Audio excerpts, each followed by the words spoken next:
You've been lied to about control. They told you that if you just try harder, plan more, push through, life will finally go your way. That success, love, peace, all of it comes from forcing the pieces to fit. But if that were true, why are you still exhausted? Why does your chest tighten when things don't go as planned? Why does your mind spin late at night, replaying every detail, every what if? The truth is, forcing outcomes doesn't give you peace. It steals it. It keeps you trapped, chasing, gripping, afraid to let go. But Buddhism shows a different way, a way that feels like breathing after holding your breath for years, a way that teaches you you can still care without clinging. You can still act without obsession. You can still want without suffering. Tonight, as you listen to these lessons, your grip will begin to loosen. Not because you've given up, but because you're waking up. You'll feel something inside you soften. A quiet voice whispering, "You don't have to hold so tightly anymore." And when you wake up tomorrow, you'll see that life flows better when you stop trying to control the river. This isn't just a sleep audio. This is a shift, a letting go, a return to peace. Are you ready? Let's begin. You've felt it before, that quiet tension beneath your ribs, the ache of wanting something to happen so badly it keeps you awake at night. It's not always loud. Sometimes it shows up as overthinking, restlessness, or that feeling that you're not doing enough. And the more you try to force it, the job, the relationship, the goal, the more it slips away. It feels like trying to hold water in your hands. The tighter you squeeze, the faster it leaks through your fingers. So tonight, we go deeper, past the surface noise, past the need to make everything turn out right. This lesson is about intention, not the desperate kind, not the demanding kind, but the kind that comes from deep wisdom, the kind that lets you care fully, act clearly, and then let go without fear. Not because you've stopped caring, but because you've finally learned the art of trusting. This is where control ends and peace begins. Buddhism doesn't ask you to stop desiring or trying. It doesn't teach you to float through life without goals. What it does show is that freedom comes from acting with full presence and zero attachment. This is the paradox. You set your intention, you give your whole heart, but you release the demand for a certain outcome. You don't stop moving forward. You just stop dragging resistance behind you. In the West, we're taught to chase things with intensity, hustle, grind, visualize your future and force it into being. But here's the truth no one talks about. Forcing creates tension, and tension is the enemy of flow. When you operate from force, you're not living, you're bracing. You're negotiating with reality instead of meeting it. It's no wonder so many people reach their goals only to feel empty inside. Because the destination was never the problem. It was the weight they carried trying to get there. Holding intention in a Buddhist way is like standing in the middle of a river. You're grounded. You know the direction you want to face, but you allow the water to move around you. You don't fight it. You don't demand that it change. You adjust your stance and move with it. There's still effort. It's just no longer desperate. This begins with a deep shift in mindset, understanding the difference between attachment and intention. Attachment says, "I need this to happen so I can be okay." Intention says, I move in this direction because it feels aligned, but I trust what comes. Attachment is conditional. It ties your peace to something outside you. Intention is rooted in clarity and inner alignment. It's already whole before anything happens. Many people confuse letting go with apathy. They think releasing control means giving up or not caring, but that's not the Buddhist way. True letting go is not turning your back on what matters. It's turning toward it with open hands.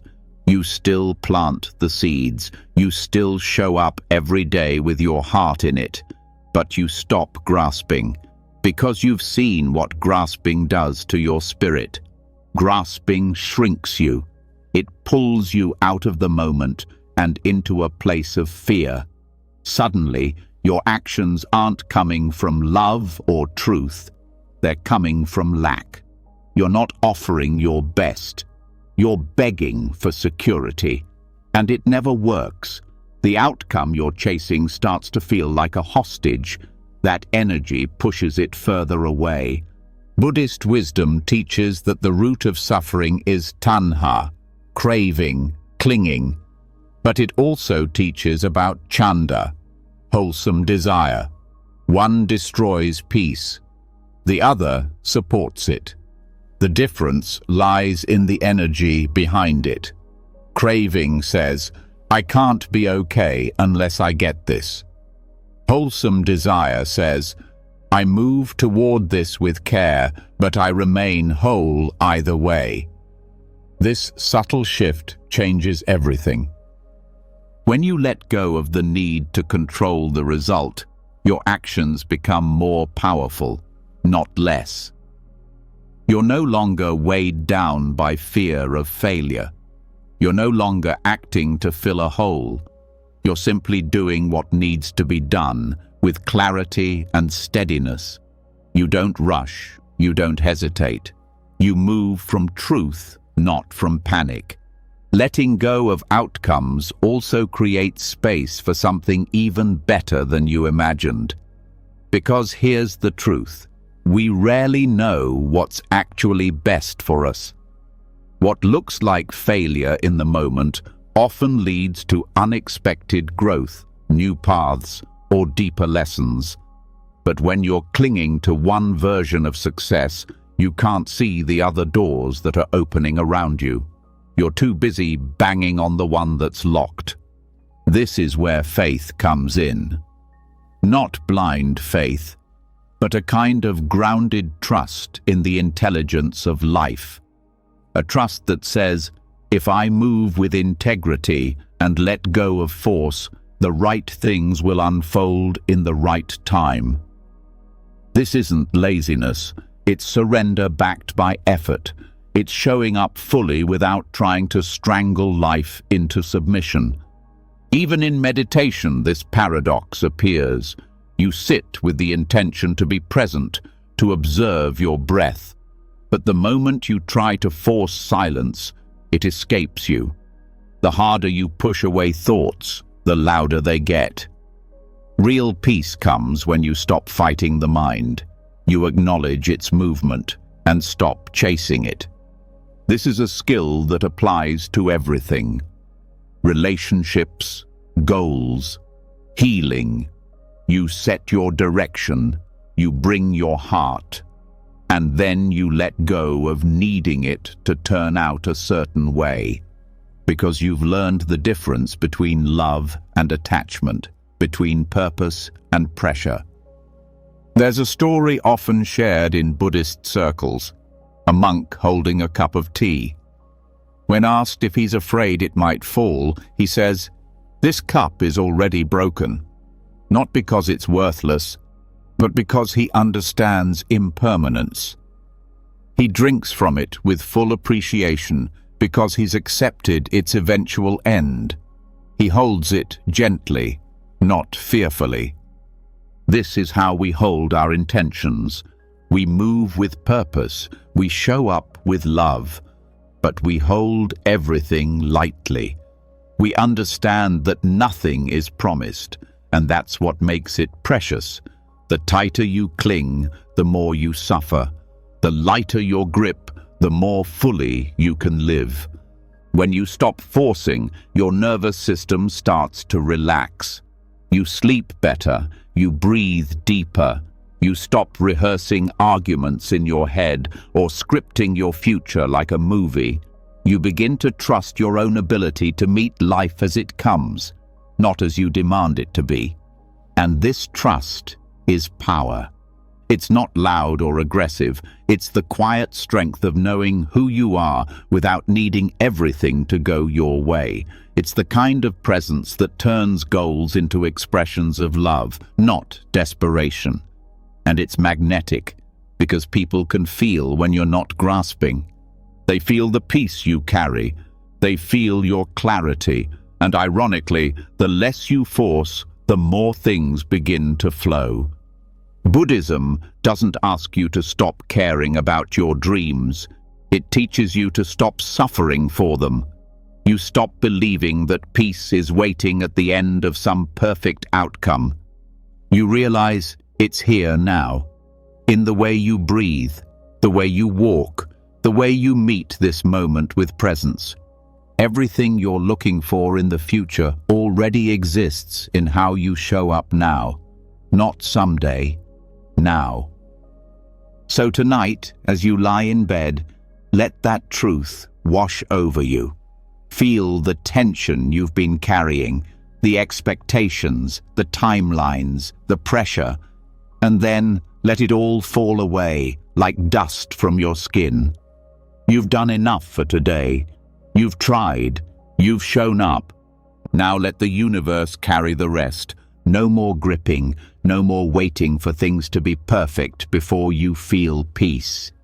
Let this be the night you stop forcing outcomes and start remembering your own power. Because the deepest strength is quiet. The real magic is already inside you. And peace begins the moment you stop fighting what already is. Let go now. Let the mind rest. Let life unfold. And just like that, the grip softens. You begin to feel what it's like to want something deeply without holding it by the throat. You move from the hunger to control into the space where intention breathes. But what now? If you're not clinging, not pushing, not forcing, then how do you live? How do you keep going without falling into passivity or drift? This is where non-striving begins. It's one of the most misunderstood teachings in Buddhism. People here don't strive and think it means doing nothing, floating through life, becoming disconnected or indifferent. But non-striving is not about quitting. It's not about letting life toss you around. It's about effort that flows, not effort that fights. It's about doing fully and still being at peace, whether or not it goes your way. There is a certain energy in striving, a sharp edge. You can feel it when it's there. That sense that if you stop for even a second, you'll lose everything. It keeps your body tense and your breath shallow. It says, more is better. Keep going. Don't rest. But non-striving brings a different kind of energy. It's steady, grounded, awake. It moves with care, not with panic. It listens. It responds. It's not trying to win. It's trying to be honest. To understand non-striving, you have to shift your relationship with effort itself. In striving, effort is tied to proving. It says, I must do this so I can finally feel worthy. In non-striving, effort is simply expression. It says, I do this because it feels right, and the act itself is the value. One leaves you drained, the other leaves you alive. Buddhism teaches that clinging is the source of suffering. But striving is often just another form of clinging, disguised as productivity, disguised as ambition. It's clinging dressed in the clothes of achievement, and while the world may applaud it, it keeps you stuck in a cycle of never enough. Non-striving doesn't mean you give up on your goals. It means you stop using them to beat yourself. You stop measuring your worth by how fast you get there. You stop chasing outcomes like they owe you something. You do the work because the work matters. You show up fully, but you let go of the pressure to be somewhere else. In meditation, this becomes crystal clear. You sit with the breath. The mind wanders. You bring it back. If you strive, if you try to force the mind into silence, it rebels. It tightens. But if you gently return to the breath with patience, without demand, something shifts. The mind starts to settle on its own. You're not pushing, you're allowing. This is non-striving in motion. The same applies to daily life. Whether you're writing, cooking, speaking, or solving a problem, non-striving asks you to bring your full attention without the weight of "this must succeed." That doesn't mean you don't care. It means you've separated care from control. You've stopped believing that only one result will make the effort worthwhile. In the Zen tradition, they speak of chopping wood and carrying water, not as chores, but as sacred acts. The doing is the practice. The point is not to finish. The point is to be there, to feel the rhythm of your movement, the breath in your lungs, the simplicity of the present moment. When you live this way, everything becomes meaningful, not because it leads somewhere, but because it is somewhere. Non-striving allows you to rest even while in motion. There's no tension behind it. You're not constantly leaning into the future. You're just fully in what's here. That presence creates ease, and that ease makes you more effective, not less. Because you're no longer driven by fear or scarcity. You're driven by alignment. This doesn't mean effort disappears. It means the nature of effort transforms. Instead of pushing from the outside in, you move from the inside out. You don't need to be motivated by pressure. You're moved by clarity. The action flows naturally because it's coming from the right place, not from trying to escape where you are. Striving often makes you blind to what's happening now. It traps you in the belief that better is always somewhere else, that the real moment, the real success, the real peace is just one step ahead. But non-striving teaches that this moment is already enough, that you don't have to delay your peace until everything is perfect. This doesn't mean you deny challenge or ambition, but you stop making your happiness dependent on them. You can pursue your dreams and still be content now. You can grow without self-rejection. Non-striving says, you are allowed to be in process.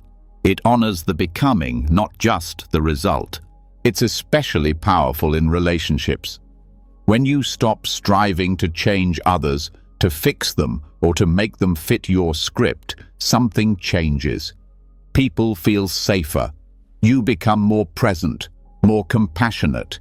You start seeing others for who they are, not for who you need them to be. And that space, that non-demanding presence, creates deeper connection than any force ever could. Even in healing, this teaching is vital. When you strive to be better too fast, you often suppress or rush through your own emotions. You pressure yourself into progress.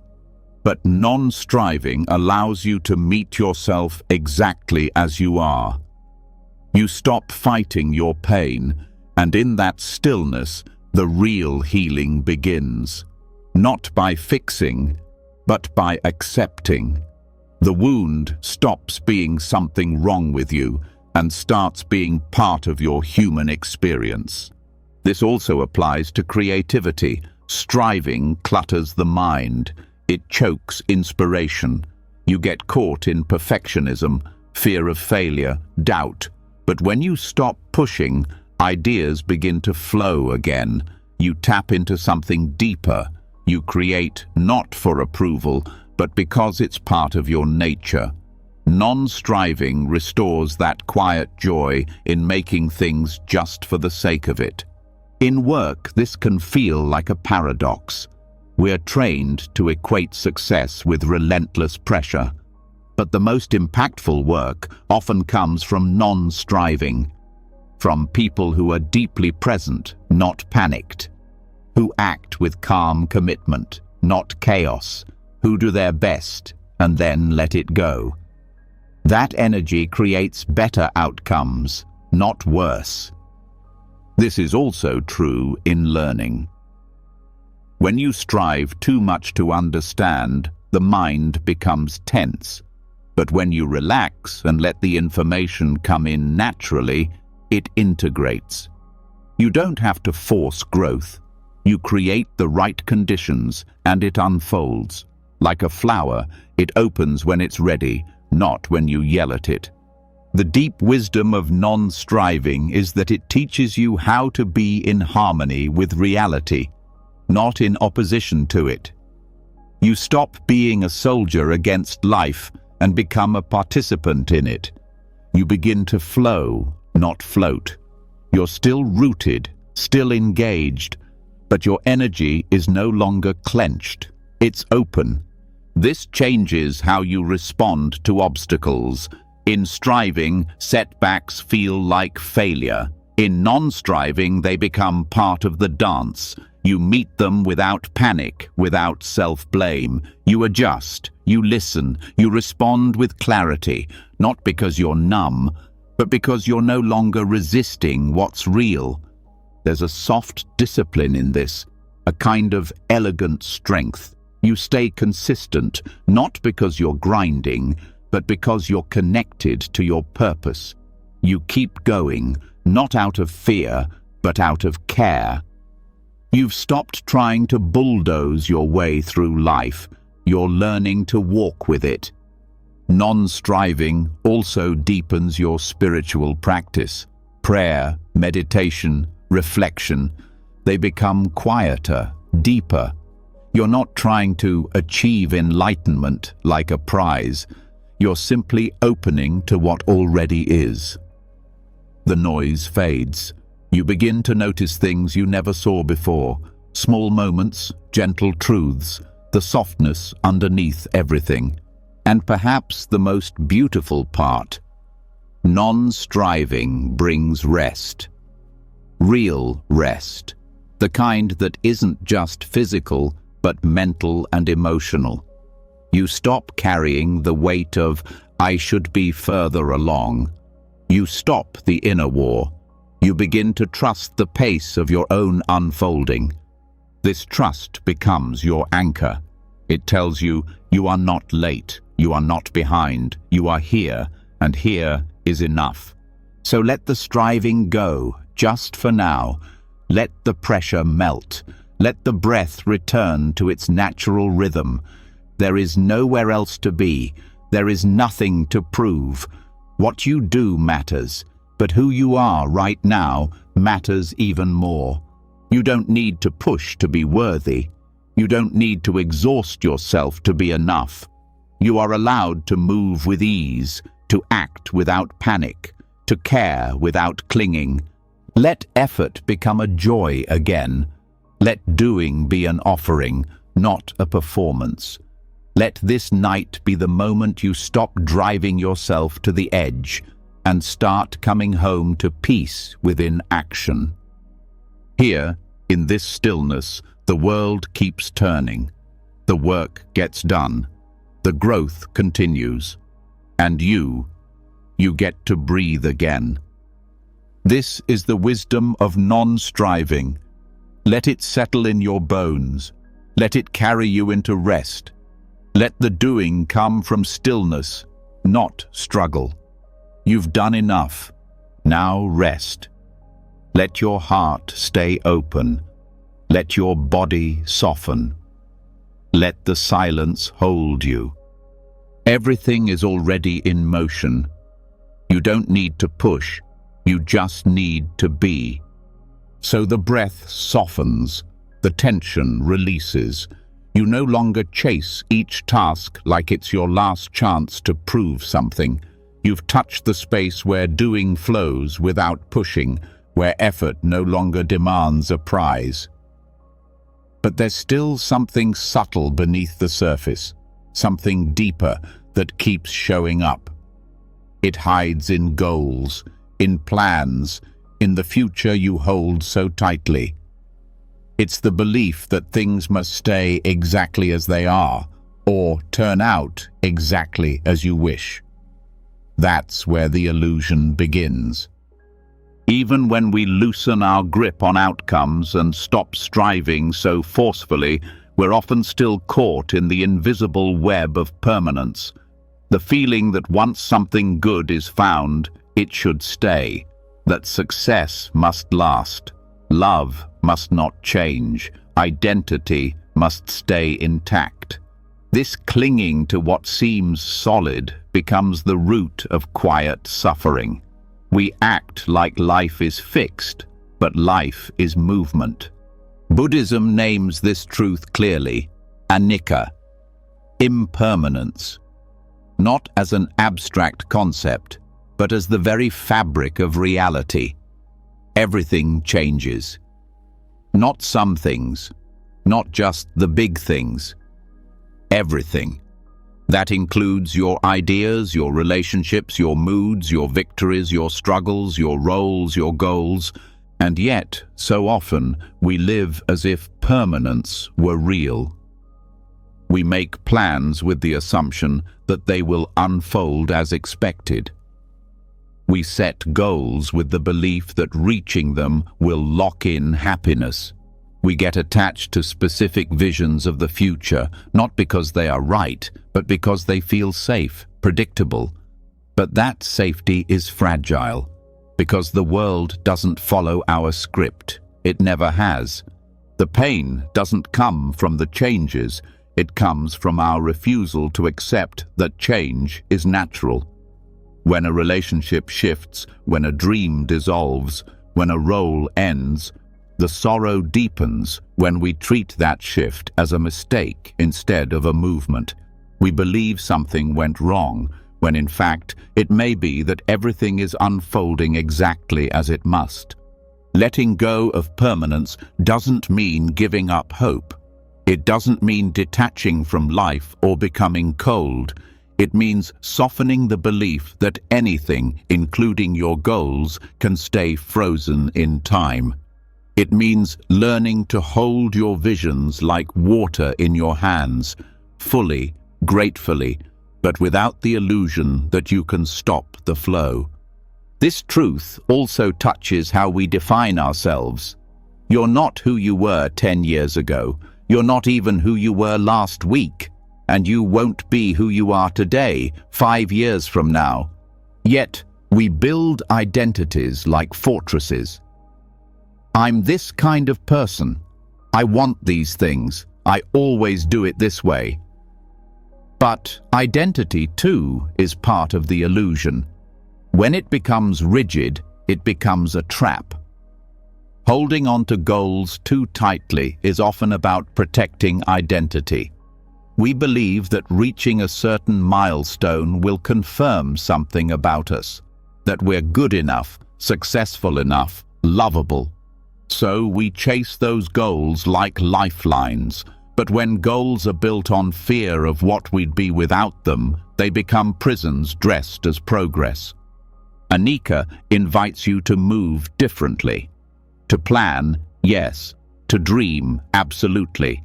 But to remember that everything is subject to change.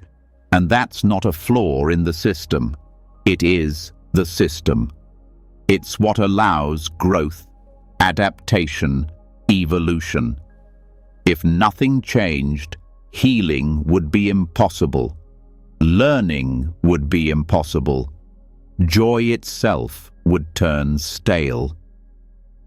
Understanding impermanence also helps dissolve regret, because if everything changes, then even the moments you label as mistakes were simply steps along a path that's still unfolding. They weren't final, they weren't fixed, and they never will be. This frees you to stop carrying the weight of trying to rewrite the past. It's already moving. You don't need to drag it with you. There is also relief in knowing that no moment, no emotion, no failure, no success will last forever. The pressure begins to lift. You don't have to panic when joy arises, trying to hold it tight. You don't have to crumble when sadness appears, fearing it will stay forever. Everything you experience is temporary. Joy flows in, pain flows out, and neither one defines who you are.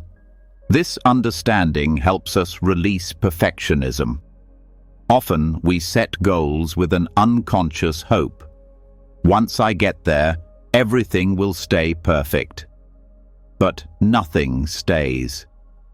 Even the best achievements shift and dissolve, so perfection is not only unreachable, it's unsustainable. Peace doesn't come from locking life in place. It comes from trusting its rhythm. Living with the awareness of anicca doesn't make you passive. In fact, it makes you more alive. Because you know things won't last, you start paying attention. You listen more deeply. You love more fully. You stop delaying your presence. You recognize that this moment is all that's real, and that makes it precious. It also changes how you handle disappointment. When goals don't go as planned, instead of spiraling into despair, you remember, this too is impermanent. The failure, the delay, the heartbreak, it's not the end. It's just a turning, a redirection, and with time, it too will pass. You learn to meet change not with resistance but with openness. You stop seeing life as a straight line. Instead, you start sensing its waves, its turning points, its unpredictable curves. You stop needing every chapter to look the way you pictured it. You start finding beauty in what you didn't expect, because your peace no longer depends on getting what you planned. It rests in your ability to adapt with grace. This is what makes anicca such a powerful lens for goal setting. It invites you to stay flexible, to know what matters to you, but to release the story of how it must arrive. Maybe the goal changes shape. Maybe it evolves. Maybe it disappears altogether and something better rises in its place. If you're clinging, you miss that. But if you're awake, you catch the new opening. This also builds resilience, because permanence is a fragile foundation. When things change, as they always will, a person who clings to fixed plans will break. But one who sees change as part of the path will bend, adjust, continue. This is not weakness, it's wisdom in motion. With this view, failure starts to mean something else. Not proof that you did something wrong, but evidence that something else wants to emerge.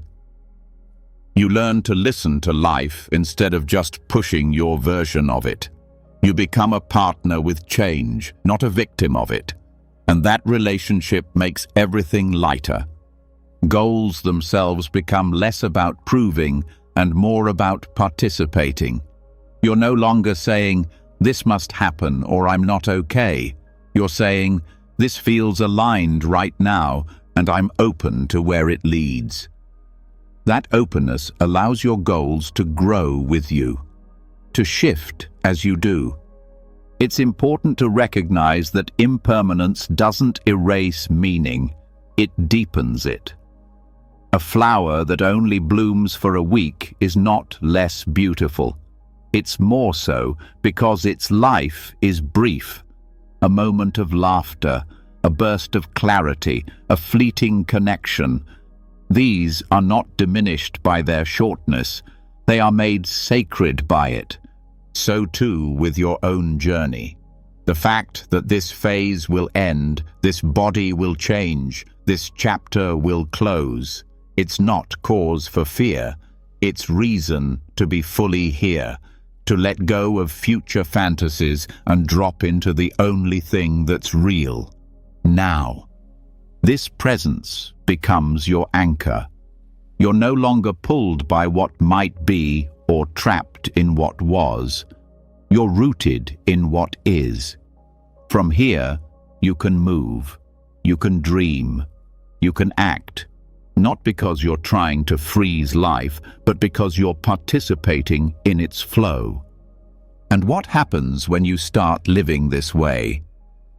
Goals become more fluid. Success stops being a fixed destination. It becomes a state of alignment, moment to moment.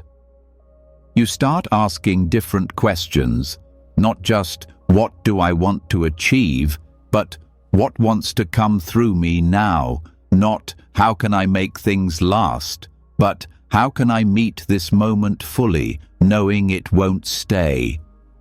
This shift brings humility. You stop pretending you control the timeline.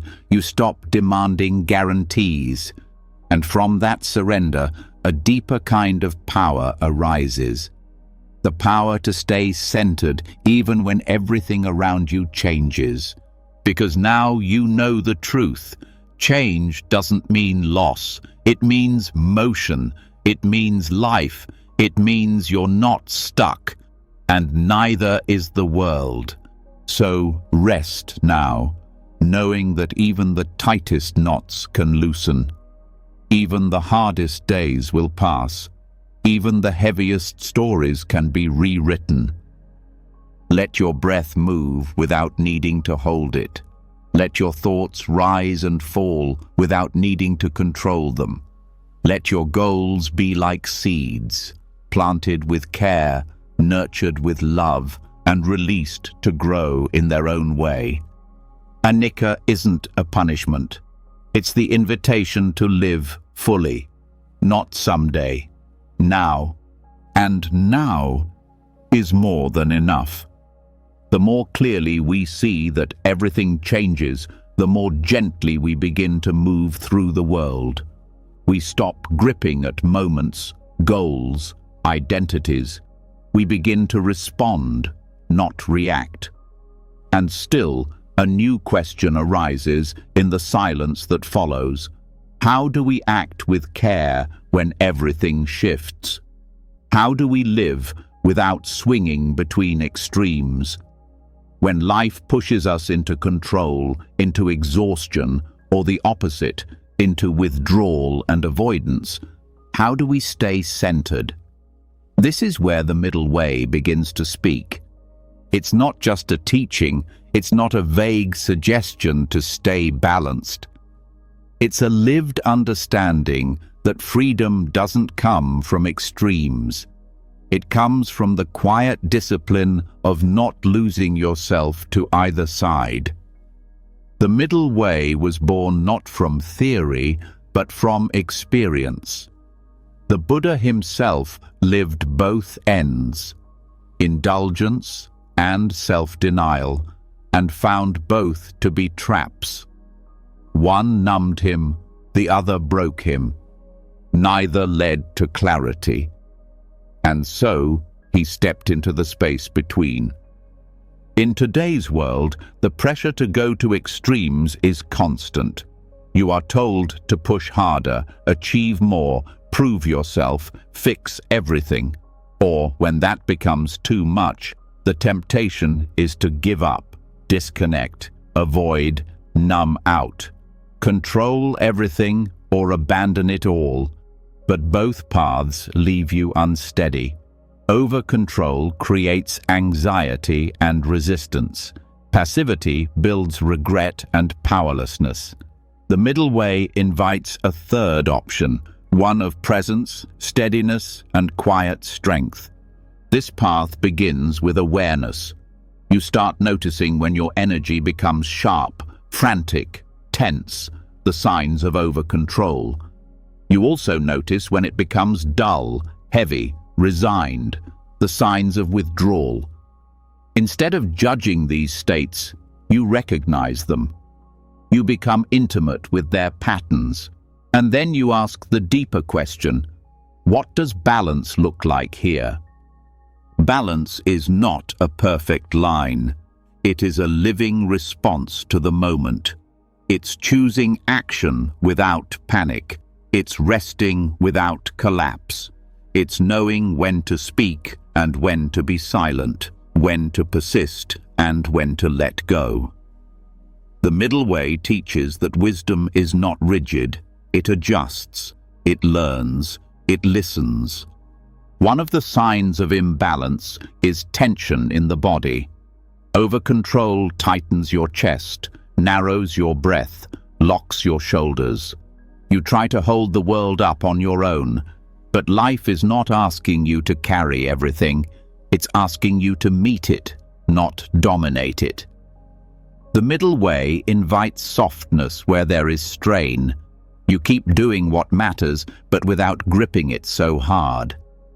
At the same time, passivity has its own signals. You feel numb, unmotivated, disconnected. The mind becomes foggy. You stop showing up for your life. You wait for change, but you don't participate in it. The middle way doesn't confuse surrender with inaction. It knows that letting go and giving up are not the same. One is rooted in trust, the other in fear. The practice is to stay present, even when things feel uncertain or slow. This teaching is especially powerful when applied to decision-making. Often we freeze, not because the choices are unclear, but because we're afraid of making the wrong move. The over-controlling mind demands certainty. The passive mind avoids commitment. The middle way says, act with care, but release the need to know everything. Take the next right step, and trust that clarity deepens through movement. It also touches how we relate to emotions. In over-control, we suppress or micromanage our feelings. We try to stay polished, in charge, unaffected. In passivity, we let our emotions flood us. We collapse under them, letting them define us. The middle way meets emotion with presence. It doesn't push it away or get swept up by it. It holds space for it, allows it, learns from it, and then continues forward. This balance extends to relationships. Trying to control others, their thoughts, reactions, behaviors, only breeds tension. But disappearing emotionally, withholding or avoiding connection doesn't create peace either. The middle way offers honesty without aggression, openness without exposure. It allows real connection because it comes from a place of steady self-awareness, not fear or demand. It is also deeply relevant to how we handle failure. When you are over-controlling, failure feels like collapse. You internalize it. You panic. You scramble to fix it. When you're passive, failure becomes a reason to stop trying. You shrink back, give up, hide. The middle way sees failure as a teacher, not something to resist or avoid, but something to meet. You examine what happened. You adjust. You move forward, not defeated, but informed. There's a rhythm in this path that is often missed. It's not static. It flows like a dance. You lean in, you pull back, you listen, you speak, you pause, you move. The wisdom is in the response, not in applying the same intensity to every situation. The middle way doesn't offer a formula. It asks for attention, honesty, and self-trust. This also affects how you pursue growth. Over-control turns self-improvement into punishment. You become obsessed with fixing yourself. You never feel enough. But giving up on growth isn't freedom either. It's stagnation. The middle way says, grow because you care, not because you are broken. Evolve out of love, not self-rejection. It's not about perfection. It's about deepening alignment with your true nature. The same principle applies to spiritual practice. Some people overexert, trying to force enlightenment, pushing themselves with intensity. Others drift, waiting for wisdom to arrive without effort. The middle way is patient and persistent. It shows up daily, not with pressure, but with presence. It knows that transformation takes time and that rushing only delays it. In daily life, this path can be as simple as knowing when to rest. When you're caught in overdoing, your body sends signals: fatigue, irritation, disconnection. Instead of ignoring these, you listen. You rest not because you're weak, but because you're wise enough to notice the signs. And then, when the energy returns, you act again, not from pressure, but from clarity. One of the quiet gifts of this teaching is that it teaches you to trust yourself again. When you swing between extremes, you often lose faith in your own decisions. But as you learn to walk the middle way, you rebuild that trust. You realize you don't need to be perfect to be steady. You just need to stay honest, flexible, awake.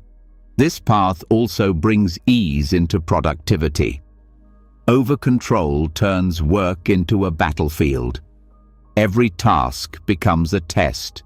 Passivity, on the other hand, turns purpose into avoidance. You do less, but it doesn't feel restful.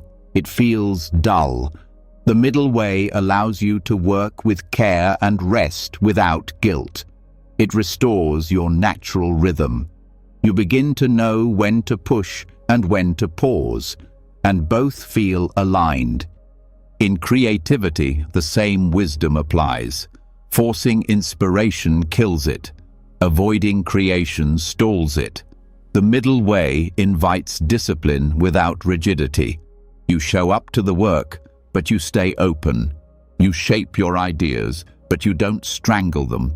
You let creativity breathe, and it becomes more alive. This principle helps with boundaries too. Over-controlling people often build walls. They say yes when they mean no, then explode from resentment. Passive people lose themselves in others. They fear conflict and avoid honesty. The middle way speaks clearly and kindly. It knows your needs matter. It also honors the humanity in others. It protects without punishing. It connects without collapsing. There is also a physical intelligence in this teaching. When the body is in balance, breath flows, muscles release, the nervous system calms. You no longer live in fight or flight or freeze. You settle into regulation. From here, your actions become clearer. Your intuition sharpens. You don't waste energy on survival. You use it for presence. And then there's the way this path shapes your sense of control. Life won't always match your plans. Sometimes things fall apart. But when you live the middle way, you learn how to meet those moments without swinging to despair or delusion. You stay centered, not because you know what will happen, but because you trust your capacity to move through it. This is the quiet power of balance. It doesn't shout, it doesn't prove, it doesn't dominate. It listens, it responds, it adjusts. It keeps showing up even when things feel messy, and in doing so, it becomes unshakable. So now, take this in. The world will keep trying to pull you off center, into chaos or into numbness. But this path is always available, right here, in the next breath, the next choice, the next gentle return to what is steady and whole within you. You don't need to control it all. You don't need to disappear. You just need to stay. Stay in this moment. Stay in this body. Stay in this truth. Balance lives here, in the space between extremes. And now that you've found it, you don't need to force your way forward. You just need to take the next honest step. So the path grows quieter. The swings between too much and too little begin to fade. The extremes lose their grip. There's more space between each breath, more awareness in each step. You no longer rush to fix or disappear. You stay present. You choose action without aggression, stillness without collapse. But beneath that peace, another old belief waits in the background, one that quietly drives control, fear, and frustration. It's the belief that if you do good, good must happen, that if you give your best, life owes you something, that right effort guarantees right results. This is where karma often gets misunderstood. And this misunderstanding builds invisible pressure. You start to measure your value by outcomes. You think in terms of exchange. I give this, I must get that. But this is not the heart of karma, not as the Buddha taught it. Karma is not a vending machine. It's not cosmic justice in the way many people think. It doesn't mean every good deed earns a reward or every misstep brings punishment. Karma is more subtle, more honest. It means action. It means cause. It means that everything you do, every word, thought, and intention plants a seed. But you don't get to control exactly when or how that seed will grow. And you don't act to get something. You act because it aligns with truth. This distinction changes everything. It releases you from the exhausting attempt to manage outcomes. You stop treating your life like a system of reward and punishment. You start asking better questions. Not, what will I get from this? But, what am I creating in myself by doing this? That shift is freedom. Because now your power lives in the present moment, not in chasing a future result.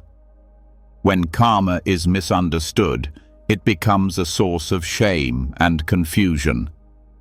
People blame themselves for every painful experience. They think, I must have done something wrong, I must have failed. But life is more complex than that.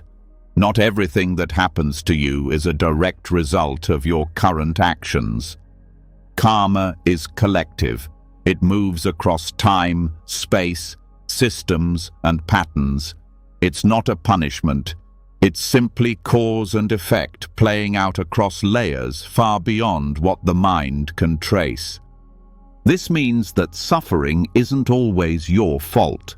And success isn't always your doing alone. There are infinite conditions that shape every outcome. Karma reminds us that what we do matters, but it also humbles us by reminding us that we are not in control of everything that follows. This is not a weakness, it's clarity. The true power of karma lies in intention. It asks not just what you're doing, but why. Are you acting from fear, pride, resentment, or from kindness, clarity, care?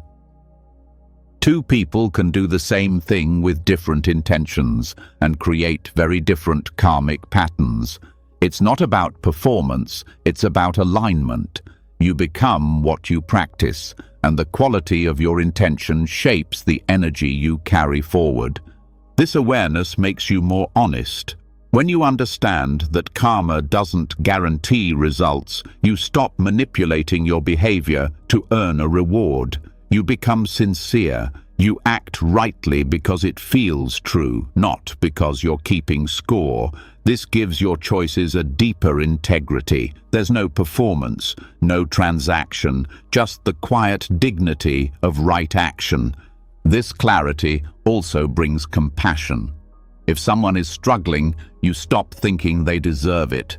If someone succeeds, you stop assuming they earned it all alone. You see beyond the surface. You understand that every life is shaped by visible and invisible forces. This humbles judgment. It opens empathy. It builds patience with others and with yourself. Right action, as taught in the Noble Eightfold Path, isn't about outcome. It's about living in harmony with the present moment, with others, with your own heart. It means speaking honestly, acting with care, respecting life, and being responsible for the ripple you create, even when no one is watching, even when results don't follow the way you hoped. You begin to live with more focus on process. You pay attention to how you do things, not just what they lead to. This builds consistency.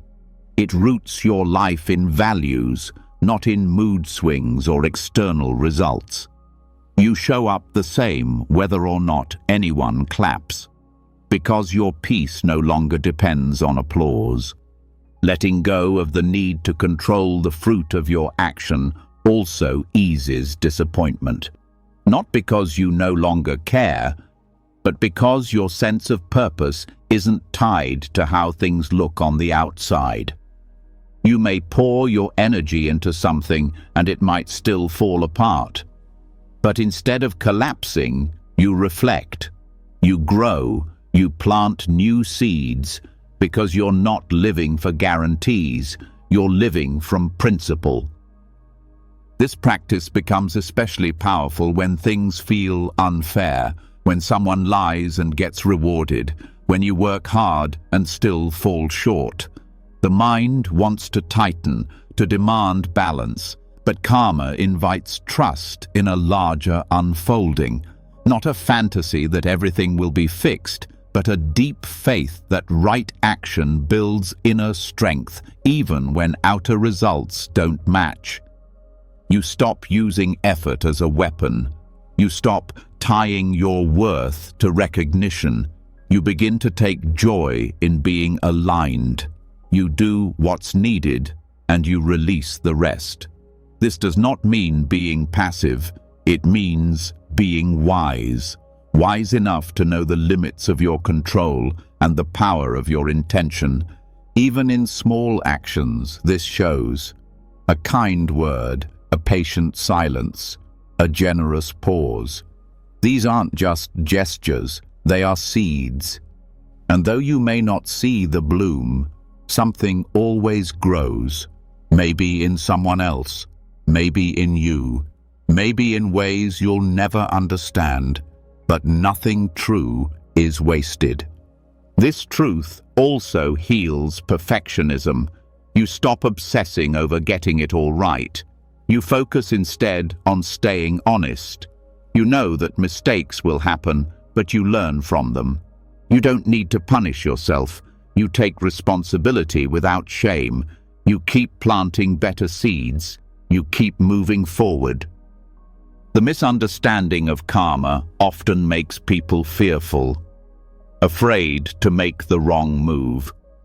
But real karma is not about fear. It's about connection. It reminds you that your life touches other lives, that your energy echoes beyond this moment. It asks you to live with care, not anxiety.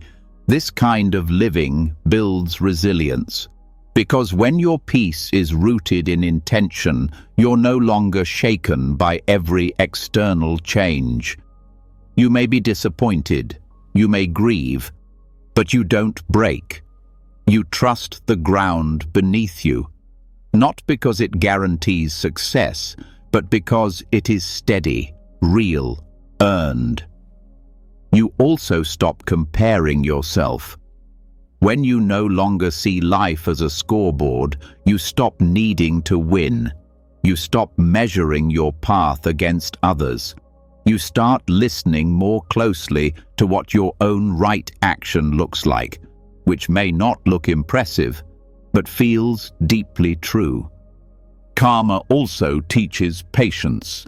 It reminds you that some seeds take time, that not everything blooms quickly, that effort accumulates in quiet, invisible ways.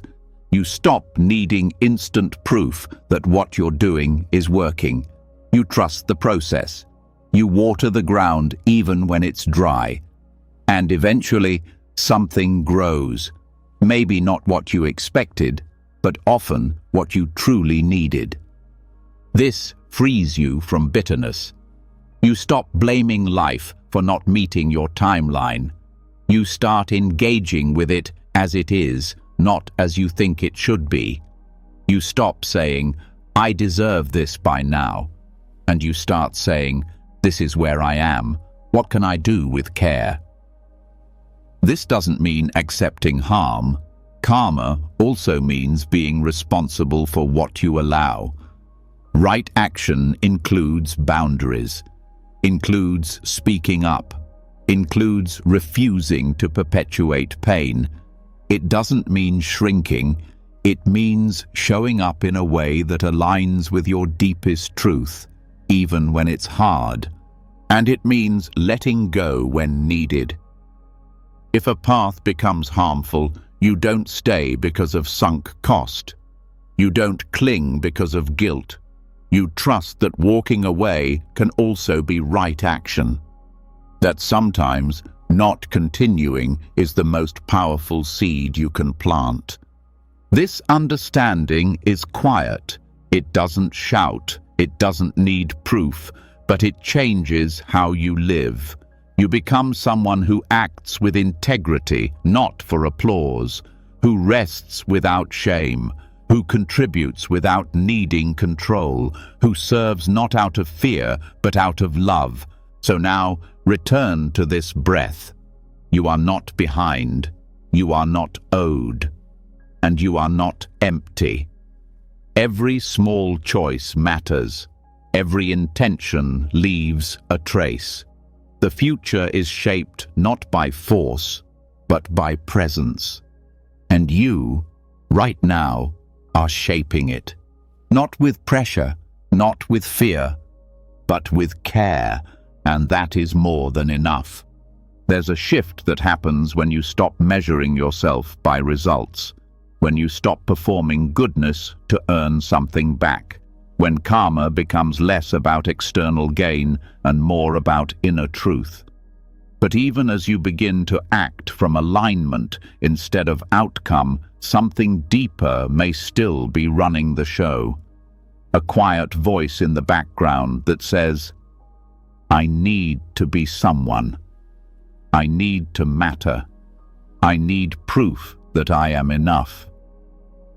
This voice doesn't always speak loudly. Sometimes it hides behind ambition, service, even spiritual goals. But its weight is felt, the pressure to achieve, to be seen, to be defined.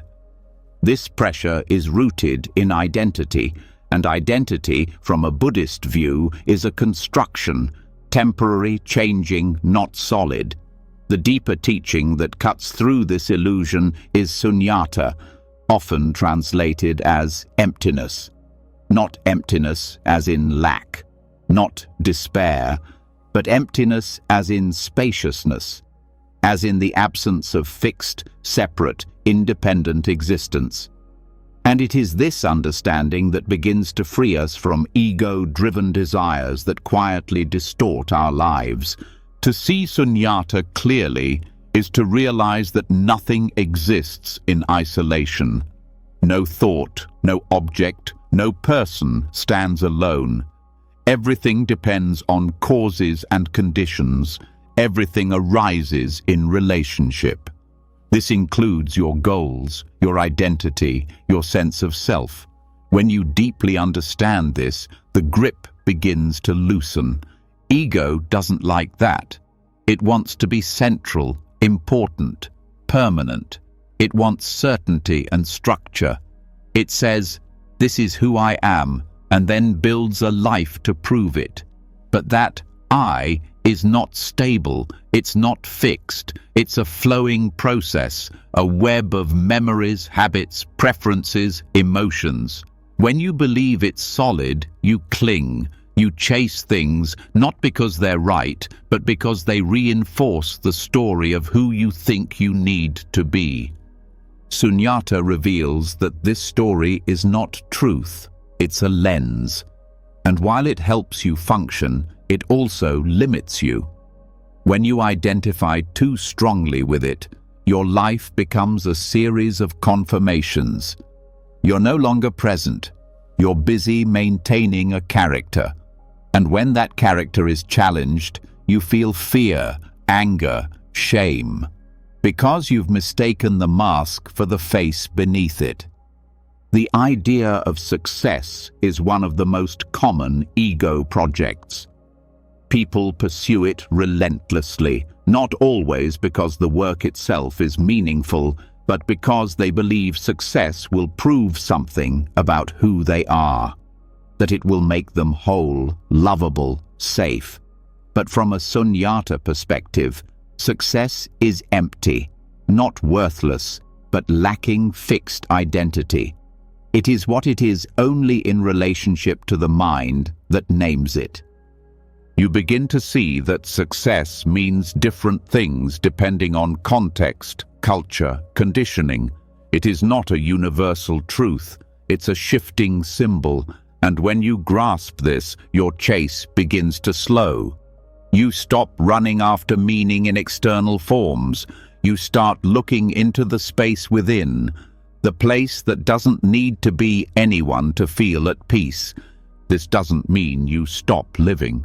You still show up, still create, still connect. But your actions are no longer about self-definition. They're about participation, presence, expression. You stop using the world to reinforce a fragile self. You start dissolving that self into the experience itself. This dissolution is not destruction. It's liberation. You don't lose yourself. You stop pretending to be something separate from the whole. And with that, a new kind of energy is born. One that doesn't grasp, one that doesn't perform, one that simply moves where life asks it to. Sunyata also reshapes your relationship to desire. Desire is not inherently the problem, but when it's driven by ego, by the need to fix, complete, or elevate the self, it becomes endless, because the self it's trying to secure doesn't actually exist. So the chase continues. You get what you want and the satisfaction fades. The hunger returns, not because you're greedy, but because the object was never the answer. Understanding emptiness allows you to see that what you're often craving isn't the goal itself. It's the feeling you believe it will bring. Safety, worth, belonging. But those feelings don't live in external things. They arise from presence, from insight, from letting go. Sunyata doesn't tell you not to want. It invites you to see through your wanting, to trace it to its root and question its origin. This clarity softens compulsions. You stop needing things to fill the silence. You stop rushing into decisions just to escape emptiness, because now you see that emptiness is not a problem. It's the space from which freedom begins. It holds everything without clinging to anything. This doesn't mean you float above life. It means you enter it more fully, with fewer demands. You speak honestly, not to prove something. You love freely, not to possess. You move through joy and sorrow without building a fixed identity around either one. You begin to trust that life does not need to be controlled in order to be meaningful. Sunyata also cuts through comparison. Ego thrives on measuring, better, worse, ahead, behind. It seeks comfort in being special, important, validated. But emptiness reveals that no identity is more real than another. That what you see in others is just as fluid, just as constructed. This doesn't lead to detachment. It leads to humility. You no longer need to stand out. You just need to show up. From here, compassion grows, because if the self is empty, then so is the boundary between you and others. Their suffering is not separate. Their joy is not foreign. You act not from obligation or virtue, but from the simple knowing that we rise and fall together. The ego asks, "What do I get from this?" Emptiness asks, "What does this moment need?" This changes how you hold mistakes. Instead of defending the ego, you become curious. There's less shame, more honesty. You stop needing to be right all the time. You stop needing to protect a perfect image. You see the error, you learn, you adjust, without making it personal. Because there's no fixed self to shame, only patterns to observe and refine. Even in spiritual practice, sunyata is essential. Without it, the path becomes another identity, another version of me to protect. You wear the robes, speak the words, perform the piece. But emptiness invites you to drop the roles, to stop being a spiritual person and simply be. The practice becomes less about becoming and more about unbecoming. This leads to greater stillness. Not the forced stillness of holding everything together, but the natural stillness that comes when nothing needs to be defended. You rest not because you've earned it, but because there's no one left to exhaust. The striving mind dissolves, and what remains is presence, open, alert, free. Sunyata also dissolves attachment to roles, whether it's your job, family position, social identity. You stop seeing them as definitions. They become functions, not prisons. You still play your part, but you don't confuse the part for the person. You can shift, change, evolve without fearing the loss of who you thought you were. And this makes you more adaptable. When things fall apart, you don't collapse. When plans change, you don't panic. You've stopped building your security on fixed forms. You trust the space itself. You've let go of needing to be solid, and in that softness, you've found real strength. Sunyata is not a rejection of the world. It's the doorway to entering it more fully, without the need to possess, to cling, to control. It reveals that everything you thought was fixed is actually moving. And that's not chaos. That's life unfolding. So now, pause. Notice the space around your thoughts, the space between your breaths, the silence beneath your stories. That space is not empty in a painful way. It's full of possibility. It's the freedom to stop performing and to start living without the weight of becoming. You don't have to be someone special to matter. You don't have to achieve more to be worthy. You don't have to chase peace through identity. Let the self dissolve. Let the need to be defined fall away. What's left is enough. What's left is real. When the structure of ego starts to fall away, When sunyata reveals that there's no fixed self to defend, a strange kind of peace begins to settle. There's less urgency, less pretending, more space to breathe. But even as emptiness softens the mind, one of the strongest threads still holds tight: the belief in who we think we are, not just as a concept, but as an identity built over years of proving, fixing, performing, and surviving. And this identity, when clung to, quietly becomes the source of our most painful patterns, especially the need to force outcomes. It's subtle. It starts early. We get messages about who we're supposed to be. Maybe someone called us smart or strong or the responsible one. Maybe we were told we had to be a success, a leader, a provider, or someone who always keeps it together. And over time, those words sink in. They become self-definitions. We begin to live not from presence, but from a script, and every action becomes an attempt to protect that role. For example, if you believe you are the one who must always fix things, then letting something unfold naturally feels unsafe. The moment a problem arises, you jump in, not because the situation needs control, but because your identity feels threatened. Who are you if you don't fix it? If you've built your worth around being competent, calm, or always needed, then any moment that challenges that will feel unbearable. This is how forcing is born. Not always from greed or control, but from fear of identity loss. If you've spent your life believing you are only valuable when successful, then failure won't just feel disappointing. It will feel like death to the self you've built.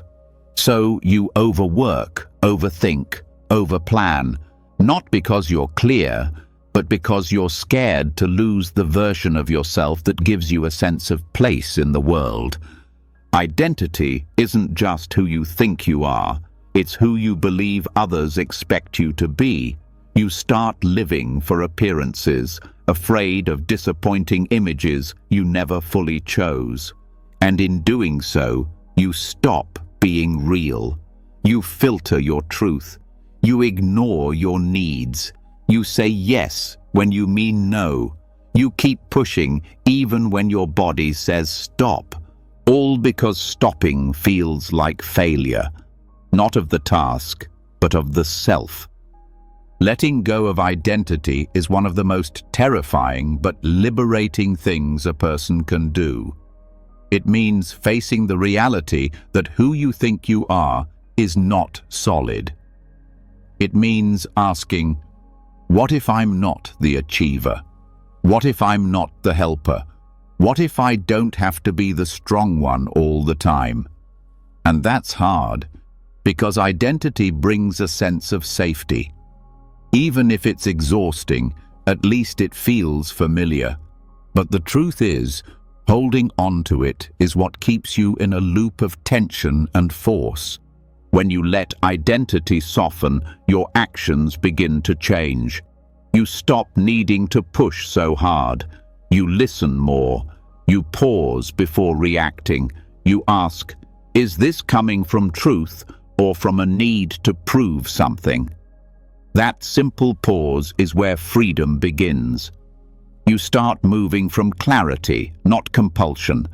This shift is especially important when it comes to goals. Goals are not the problem. But when your self-worth is wrapped up in achieving them, you lose your ability to respond with wisdom. Every delay becomes a threat. Every setback feels personal. You push harder, not because the goal matters, but because your sense of self depends on it. And when it doesn't work out, the collapse is deep. Not just disappointment, but identity rupture. Letting go of identity doesn't mean you stop having preferences or direction. It means you become more honest about where your energy is coming from. You start to act without performance. You serve without needing to be seen. You care without turning it into a project about yourself. There's more space for life to move through you. This also reshapes how you handle feedback. If you're identified with being the smart one, criticism becomes unbearable. But if you see yourself as a fluid being, always learning, always changing, then feedback is just information. It doesn't touch your core, because that core is no longer a frozen concept. It's a living, breathing presence. Relationships shift too. When you stop clinging to roles like the caretaker, the provider, or the one who has it all together, you become more real. You let others in. You allow yourself to receive. You say, "I don't know," without shame. You show your limits without collapse. And that openness creates deeper connection, not based on performance, but on truth. There is a deep exhaustion that comes from living inside an identity, from constantly trying to maintain the image of who you believe you should be. When that drops, there's a kind of rest that isn't just physical, it's emotional, mental, even spiritual. It's the rest of not needing to be anyone in particular. And it doesn't make you lazy, it makes you more responsive. You become a better listener, to others, yes, but also to yourself. You stop overriding your intuition just to maintain appearances. You start trusting the moment instead of clinging to the script. This trust allows for more adaptability. If you're not trapped in identity, you can pivot. You can let something fail without it meaning you're a failure. You can walk away from what no longer fits. You stop squeezing yourself into roles that used to serve you but no longer do. You give yourself permission to evolve, and that permission is powerful. It means you don't need to wait until everything falls apart to change. You can shift before the burnout. You can slow down before the collapse, because your choices aren't tied to ego anymore. They're tied to reality. There is humility in letting go of identity. You admit you don't have it all figured out. You stop pretending you're above help. You allow yourself to be a work in progress, and this makes you more compassionate, because you realize everyone else is navigating the same fear, the same attachment, the same masks. From this place, you no longer try to fix people to maintain your identity as the helper. You stop trying to impress people to keep your role as the successful one. You stop shrinking to protect your image as the humble one. You begin to act not from image, but from inner alignment. This is a quiet kind of freedom. No one may notice it on the surface, but inside, something softens. The grip loosens. You breathe deeper. You respond more slowly. You begin to feel what it's like to live from presence, not persona. You realize that you can still show up fully, still care deeply, still work passionately, without making it about your reflection in the eyes of others. And this takes away the pressure. You stop needing to control outcomes, because those outcomes no longer define you. Whether it works or doesn't, whether they approve or not, it's no longer about who you are. It's just life, unfolding. And in that unfolding, you return to a deeper kind of confidence, not the kind built on labels or applause, but the kind that says, "I trust the one behind the mask, even if no one sees it, even if I'm still learning." That trust is what allows you to move without forcing, to lead without domination, to love without control. Let go of the names you've been given. Let go of the roles you've been stuck in. Let go of the tight definitions that tell you who you must be. You are not just a success. You are not just a helper. You are not just the strong one. You are not your past. You are not your image. You are the one underneath all that. The one watching. The one breathing. The one that doesn't need to be anything in particular to be at peace. Return to that again and again, not to disappear, but to live with less effort, less tension, less fear. Because in that space, there's nothing left to force. There's just the next clear step and the freedom to take it. When the need to be someone begins to fade, when the grip around your identity starts to loosen, a rare kind of peace begins to emerge. You stop performing for validation. You stop chasing roles that no longer fit. You move from a deeper place, one that doesn't rely on proving your worth through action.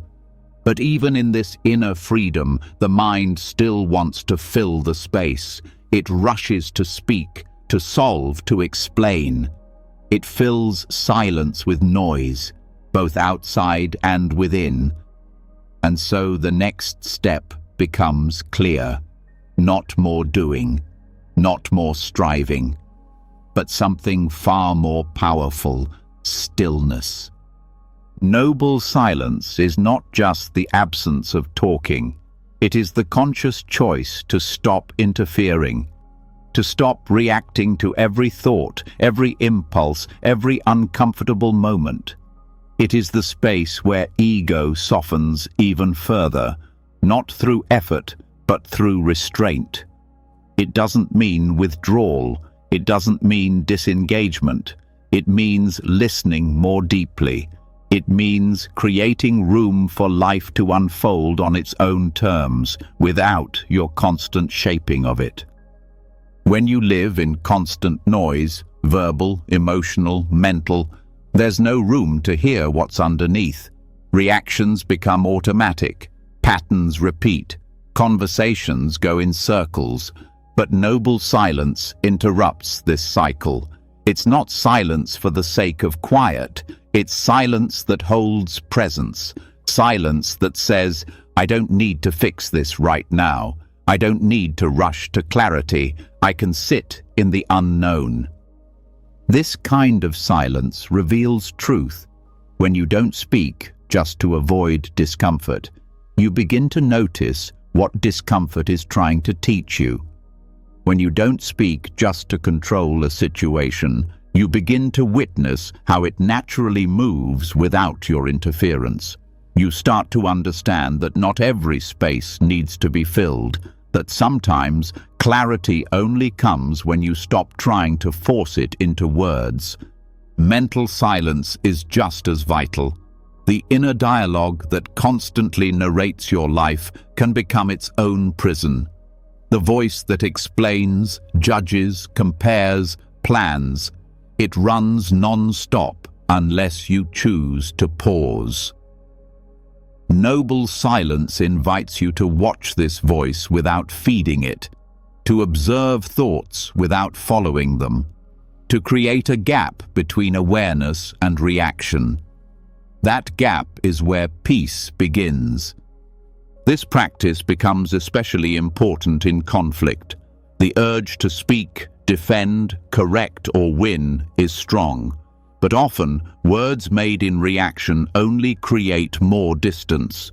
Noble silence doesn't mean shutting down. It means waiting for the right moment. It means holding space until your response comes from wisdom, not reactivity. It means allowing the other person's words to land before forming your own.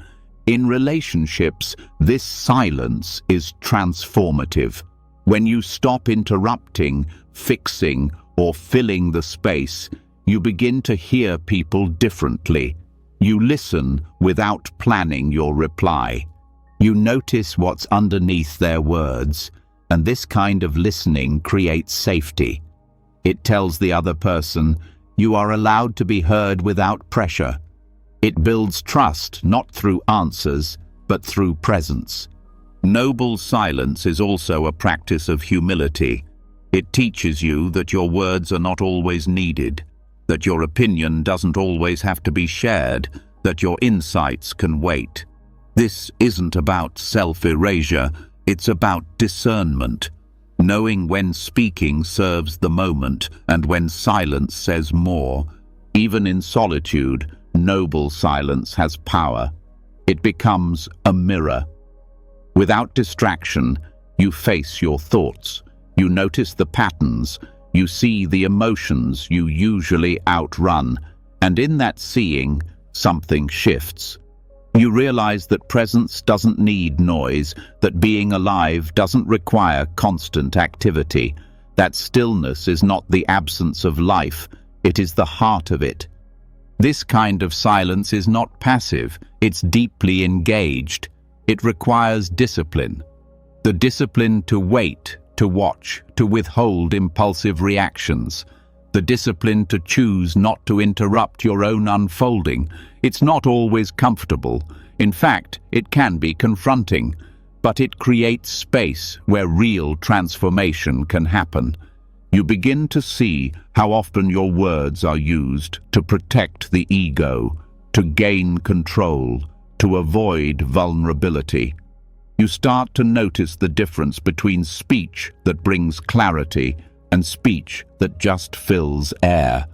And slowly, you begin to speak less, but with more care. Your words become precise, thoughtful, grounded. They carry weight because they are not driven by fear. Noble silence also helps you face uncertainty. When the mind is quiet, you're not rushing to conclusions. You're not constructing stories to avoid the unknown. You're letting things emerge in their own time. And this builds trust, not in your ability to figure everything out, but in your ability to remain still until the next step reveals itself. In this way, silence becomes a form of surrender, not the surrender of giving up, but the surrender of not needing to control every outcome.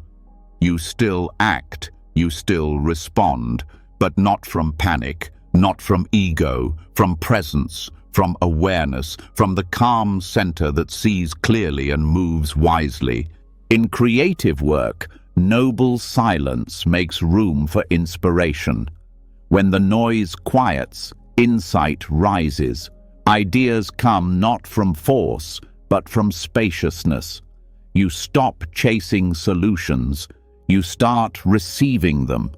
This doesn't mean doing nothing. It means creating space for the right thing to come forward, rather than trying to squeeze it into shape. Noble silence also strengthens intuition.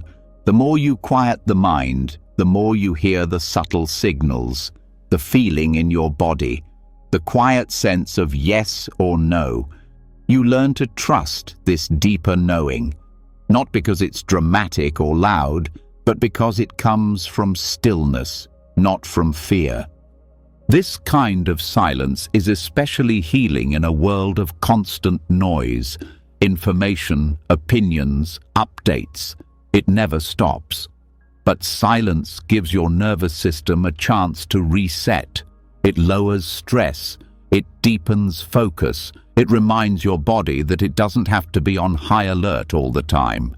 And in meditation, noble silence is the foundation. Not just silence in your mouth, but silence in your effort. You stop trying to reach a certain state. You stop judging your experience. You simply sit. You breathe, you watch, and over time, that simple practice changes how you live. You become less reactive, less tangled, more steady. This silence is not something you achieve, it's something you return to, again and again. In the car, in a pause before a response, in a walk without headphones, in a moment of feeling and not naming. It's always available, but you must choose it. Choosing silence doesn't mean disappearing. It means becoming more present, more honest, more receptive.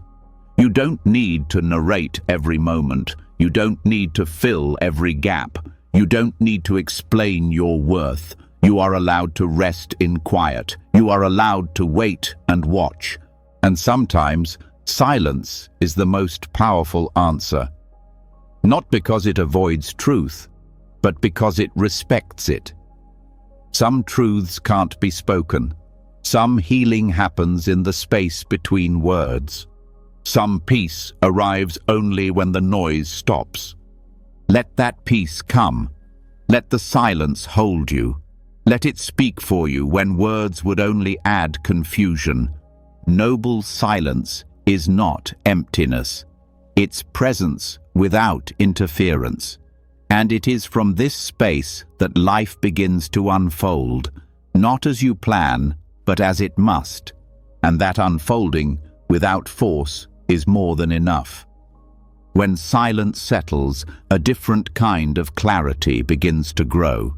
No longer drowned out by mental noise or pressured speech, you begin to see your inner life with sharper detail. Not just thoughts and emotions, but the movements beneath them, the motivations, the pulls, the urges that guide your choices without always being seen. One of the strongest forces among them is desire. It shows up in almost everything you do, but not all desire is equal. Some kinds bring peace, others tighten the mind, some lead to growth, others to suffering. To walk this path with honesty, you must learn to tell the difference. In Buddhist teaching, this difference is described through two words, chanda and tanha. Both are forms of wanting. Both involve energy, direction, intention. But their roots and their results are completely different. Chanda is wise desire. It is the motivation to move towards something wholesome, beneficial, aligned with truth. It's the inner pull that says, this matters, this supports life, this feels right. It's not born from fear or lack. It doesn't demand certainty.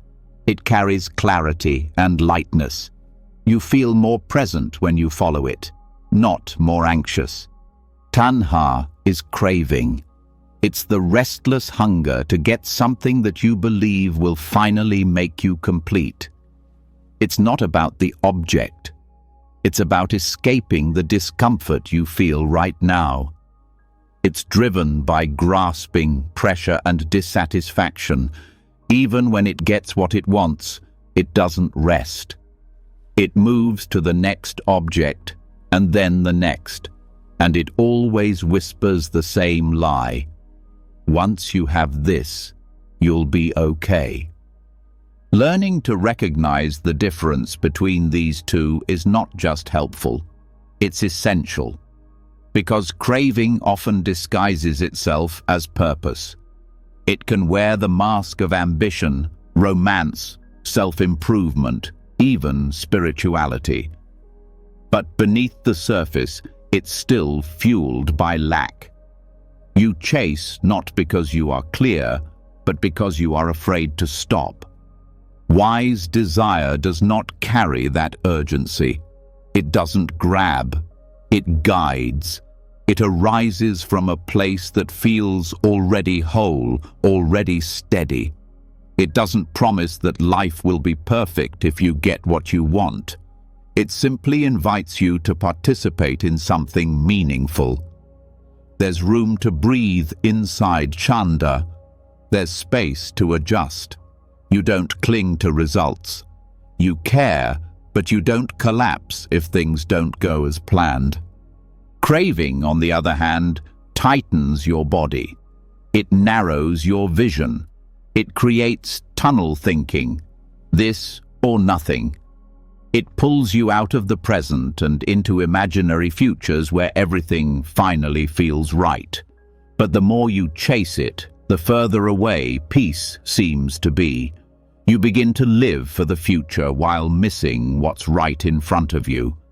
This distinction becomes especially important in decision-making.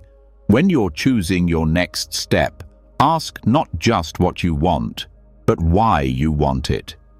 Is it to move closer to truth or to escape discomfort? Is it to express something real or to prove something to others or yourself? Is it an act of alignment or a way to avoid what you're feeling? These questions don't require judgment. They require honesty. Because even the most outwardly noble actions can come from craving if the root is fear. And even the smallest, quietest action can be chanda if it's born from clarity. The work is to look gently, to pause long enough to see what's actually moving you. This difference also affects how you handle disappointment. If your desire was wise, you can accept when things don't work out. You feel the loss, but you're not shattered, because your peace wasn't tied to the outcome. But if the desire was craving, any disruption feels like a threat to your identity, your worth, your safety. You react with blame, shame, or panic, and the cycle repeats. Craving is built on the belief that this moment is not enough, that something out there will finally fix the emptiness inside. But emptiness cannot be filled with more reaching. It dissolves through presence, through letting go, through understanding that the very thing you're chasing is often already here, just blocked by the noise of wanting. Wise desire does not ignore ambition. It includes the wish to grow, to help, to learn, to heal. But it does so without obsession. It allows for failure. It allows for change.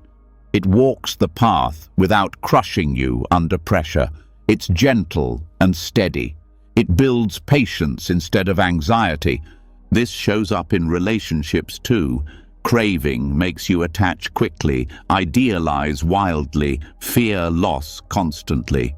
You try to hold people in place, needing them to complete your story. But wise desire allows connection to breathe. It loves fully without trying to possess. It knows that another person cannot complete you, only meet you. In work and creativity, the same difference applies. Craving needs recognition. It needs proof of worth. It needs to be the best. So it exhausts you. It compares you. It robs joy. But wise desire works from meaning, not ego. You still give your best, but your value is no longer riding on the result. You create because it feels true, not because you're trying to be someone. This is also where discipline becomes clearer. Craving can look like effort, but it's frantic. It pushes from fear. It can't rest. But wise desire brings consistent effort without aggression. You keep going not because you're scared to stop, but because it feels good to stay in motion. Your discipline becomes a form of care, not control. Understanding this difference helps with letting go. Craving holds on too tightly. It won't release what's no longer working because it needs that thing to keep its story alive. But wise desire knows when to release. It can end something without collapse. It sees that timing matters, and forcing something past its natural end only creates suffering. You also begin to understand your past differently. Many choices that once looked like mistakes were simply moments when craving led the way. You don't have to hate those parts of yourself. You can meet them with compassion. You can learn. You can recognize when the voice of craving returns and choose not to follow it. That's wisdom in action. As this understanding deepens, you begin to reshape how you live. You set goals with spaciousness. You move toward what matters without being consumed by it. You rest without guilt. You act without obsession. You enjoy success without needing it to define you. You feel failure without making it mean you're broken. You begin to live in a state of enough. That doesn't mean complacency. It means wholeness. From here, you can still grow, dream, stretch. But you don't abandon yourself in the process. You don't chase peace. You carry it with you. This way of living doesn't mean every moment is easy. There will still be challenges, still be longings, still be moments of tension. But now you know how to see them clearly. You know how to ask, is this Chanda or Tanha? And that question brings you back to center. You start to make peace with desire itself. You stop treating it as the enemy. You stop swinging between suppression and indulgence. You learn to walk with it wisely, to feel its energy and know when it is pointing toward truth and when it is pulling you away. You trust that wise desire doesn't shout. It doesn't rush. It speaks quietly, often through the body, often through stillness. It doesn't offer guarantees, but it offers alignment. And that is worth more than any fleeting reward. Let this understanding stay with you. Let it shape your choices, not through fear, but through care. Let it teach you that you don't need to chase what you already carry. Let it remind you that you are not the hunger. You are the space that sees it clearly. From that space, all things become possible. Without force, without grasping. Just one step, steady and true. When the difference between craving and wise desire becomes clear, you begin to feel the shift in your everyday choices. You're no longer pulled by every shiny possibility. You begin to trust the motivations that come from a place of quiet steadiness. But even with this clarity, the old habit of control still lingers. You might no longer chase goals out of desperation, but a more subtle tension can remain. A desire for things to turn out the way you planned. This fixation on outcome is often disguised. It hides in good intentions. It wears the mask of responsibility, preparation, even love, but its energy is rigid, anxious and unforgiving, and unless you see it, it continues to shape your actions. This is where mindfulness becomes essential, not just mindfulness of breath or body, but mindfulness of outcome fixation. The ability to notice in real time when your mind shifts from presence to pressure, when your attention leaves the process and moves into grasping for results. This habit is rarely loud. It starts as a tightening in the chest, a flicker of impatience, a subtle story that says, "This needs to work." And if you're not watching, it takes over. Outcome fixation does not only appear in moments of failure or doubt, it can show up even when things are going well. The mind jumps ahead. It begins to script what should happen next. It loses trust in the moment. And the problem isn't that you care, it's that you start to attach your peace to a specific version of how life should unfold. That attachment, even when small, starts to distort your presence. Mindfulness helps you interrupt this before it turns into force. It gives you a pause, a breath, a space between feeling and reaction. You begin to notice when your body tenses before a conversation, when your thoughts begin running toward future outcomes instead of staying grounded in action. This kind of awareness is not analytical, it's experiential. You learn to recognize the shift by how it feels, not by thinking about it. For example, when preparing for something important, a conversation, a project, a decision, the energy behind your preparation reveals everything. Are you acting with care, or are you driven by fear of failure? Are you rooted in clarity, or are you overextending because you believe things must go perfectly? Mindfulness of outcome fixation means catching the moment when your care becomes control. This awareness is not about stopping effort. It's about noticing the difference between intention and attachment. You begin to understand that outcome fixation creates pressure that doesn't make you more effective. It makes you more reactive. Your thinking narrows. Your emotional range contracts. You begin to treat everything like a test instead of a path. Bringing attention to this pattern allows a different kind of wisdom to grow. You start recognizing the moments when you're leaning forward too far, when you're already living in the next hour, the next day, the next conversation. Mindfulness doesn't pull you away from your goals. It simply keeps your feet in the present as you move toward them. This presence transforms how you relate to obstacles. When outcome is your focus, setbacks feel like signs that something is broken. The mind spirals, trying to fix, adjust, or give up. But when you are mindful of the pattern, you begin to respond instead of react. You allow the situation to teach you something instead of confirming your fears. This subtle mindfulness also reveals how often you argue with reality.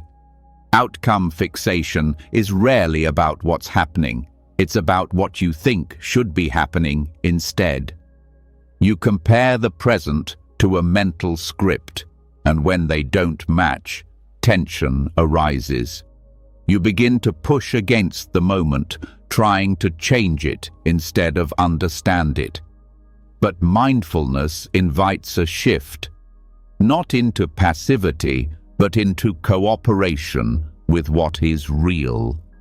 You stop assuming that control is the same as care. You stop confusing surrender with indifference. You begin to see that letting go of outcome doesn't mean letting go of responsibility. It means showing up fully without trying to shape what happens next to fit your expectations. This opens the door to a more honest kind of action.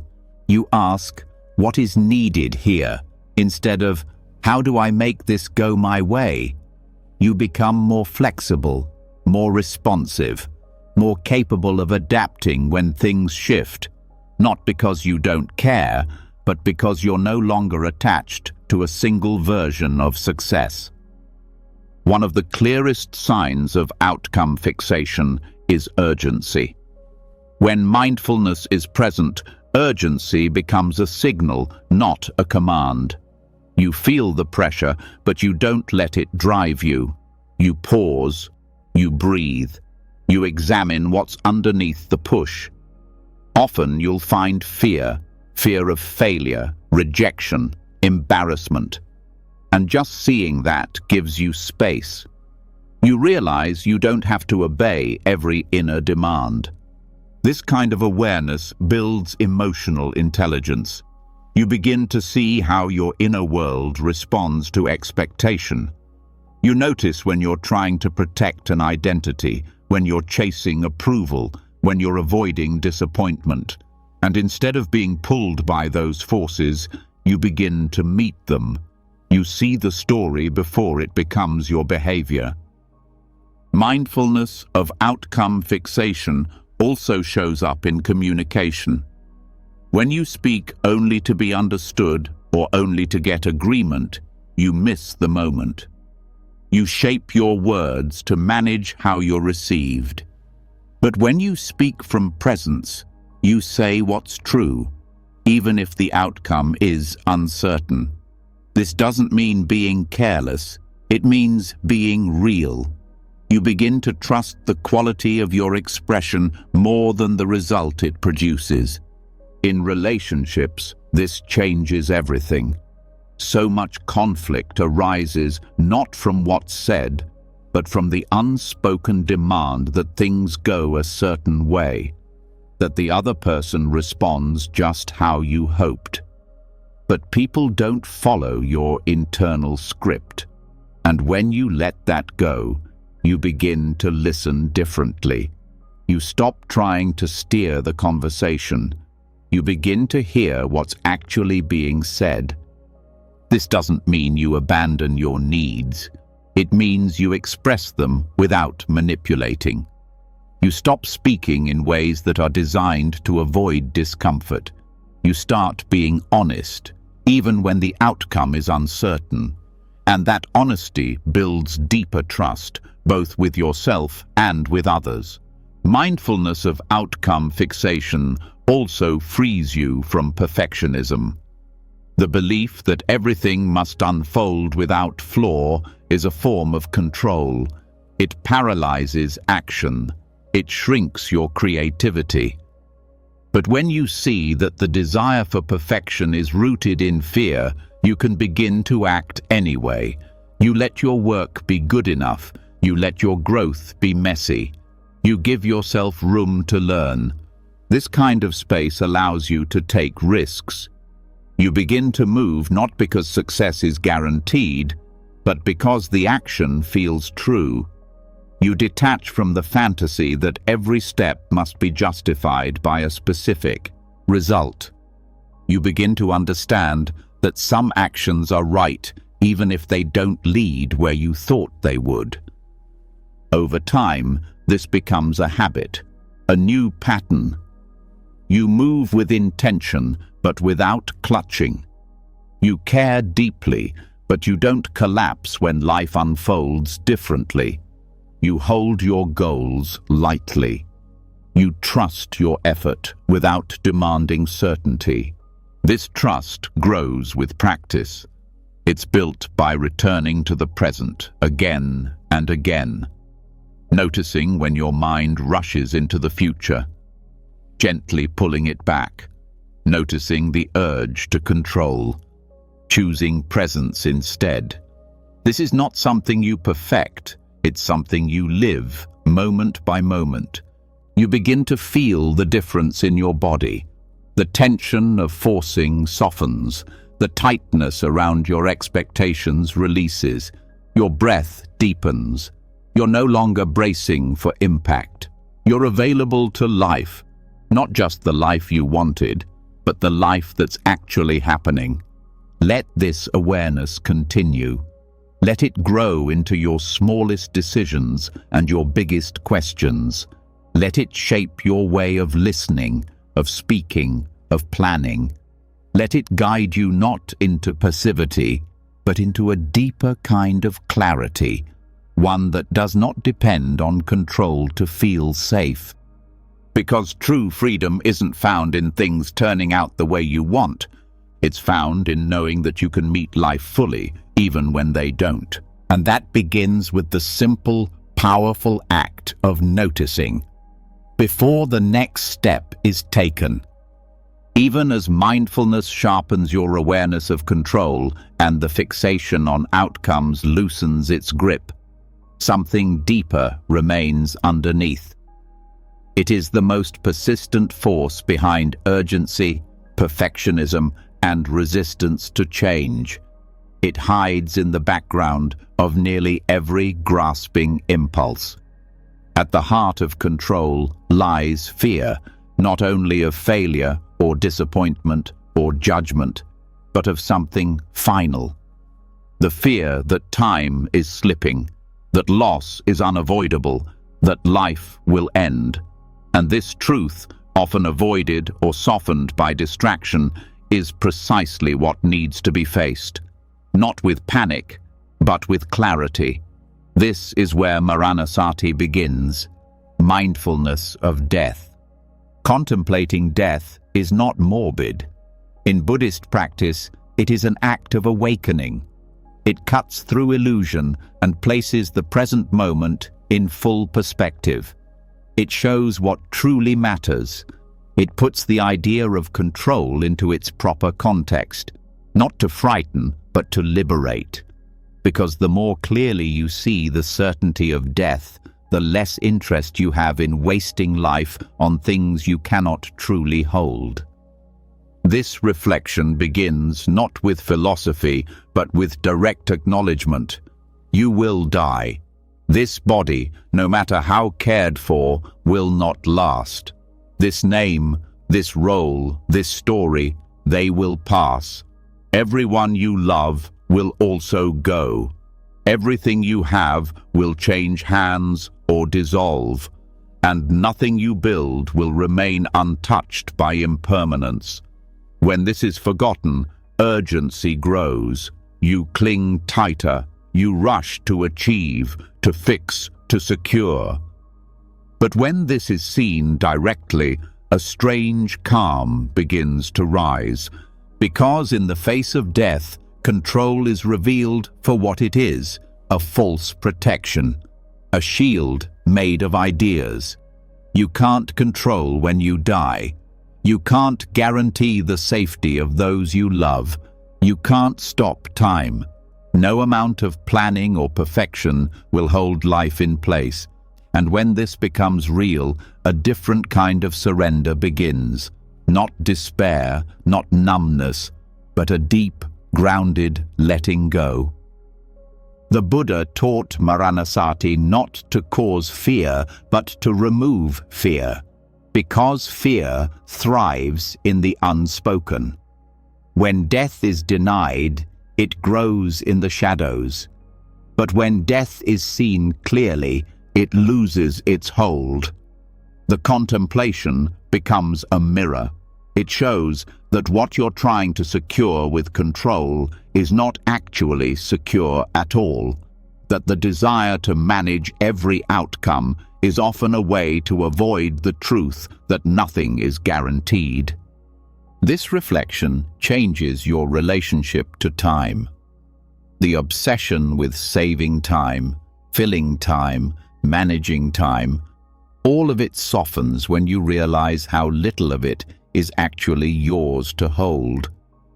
Instead of trying to squeeze meaning into every second, you begin to appreciate the time you do have. You use it more wisely, not to do more, but to live with more honesty. You stop racing. You begin to listen. You prioritize depth over speed. It also changes your relationship to loss. When you resist death, every ending feels like an attack. But when you contemplate it regularly, endings stop being surprises. They become part of the rhythm. You expect them. You honor them. You don't love less. You love more deeply because you know that nothing lasts. This doesn't numb your emotions. It strengthens them with presence. It teaches you to show up while you still can. Maranasati teaches that every attachment you cling to, every identity, every possession, every plan is temporary. This is not a punishment.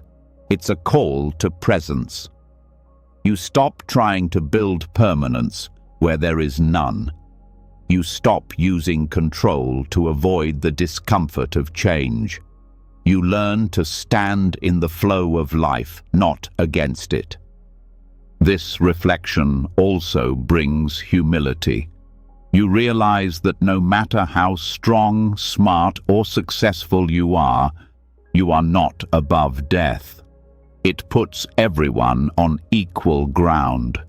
The need to prove, to impress, to outperform becomes meaningless when placed next to mortality. You stop comparing your life to others. You start focusing on how to live it well. It also teaches compassion. When you remember that everyone is moving toward the same end, you become softer. You judge less. You hold less resentment. The driver who cuts you off, the colleague who annoys you, the friend who disappoints you, they are all, like you, temporary. And that truth opens your heart. You stop taking everything so personally. You see the fragility in others and in yourself. Maranasati also changes your view of suffering. You stop expecting life to be easy. You stop hoping that control will remove pain.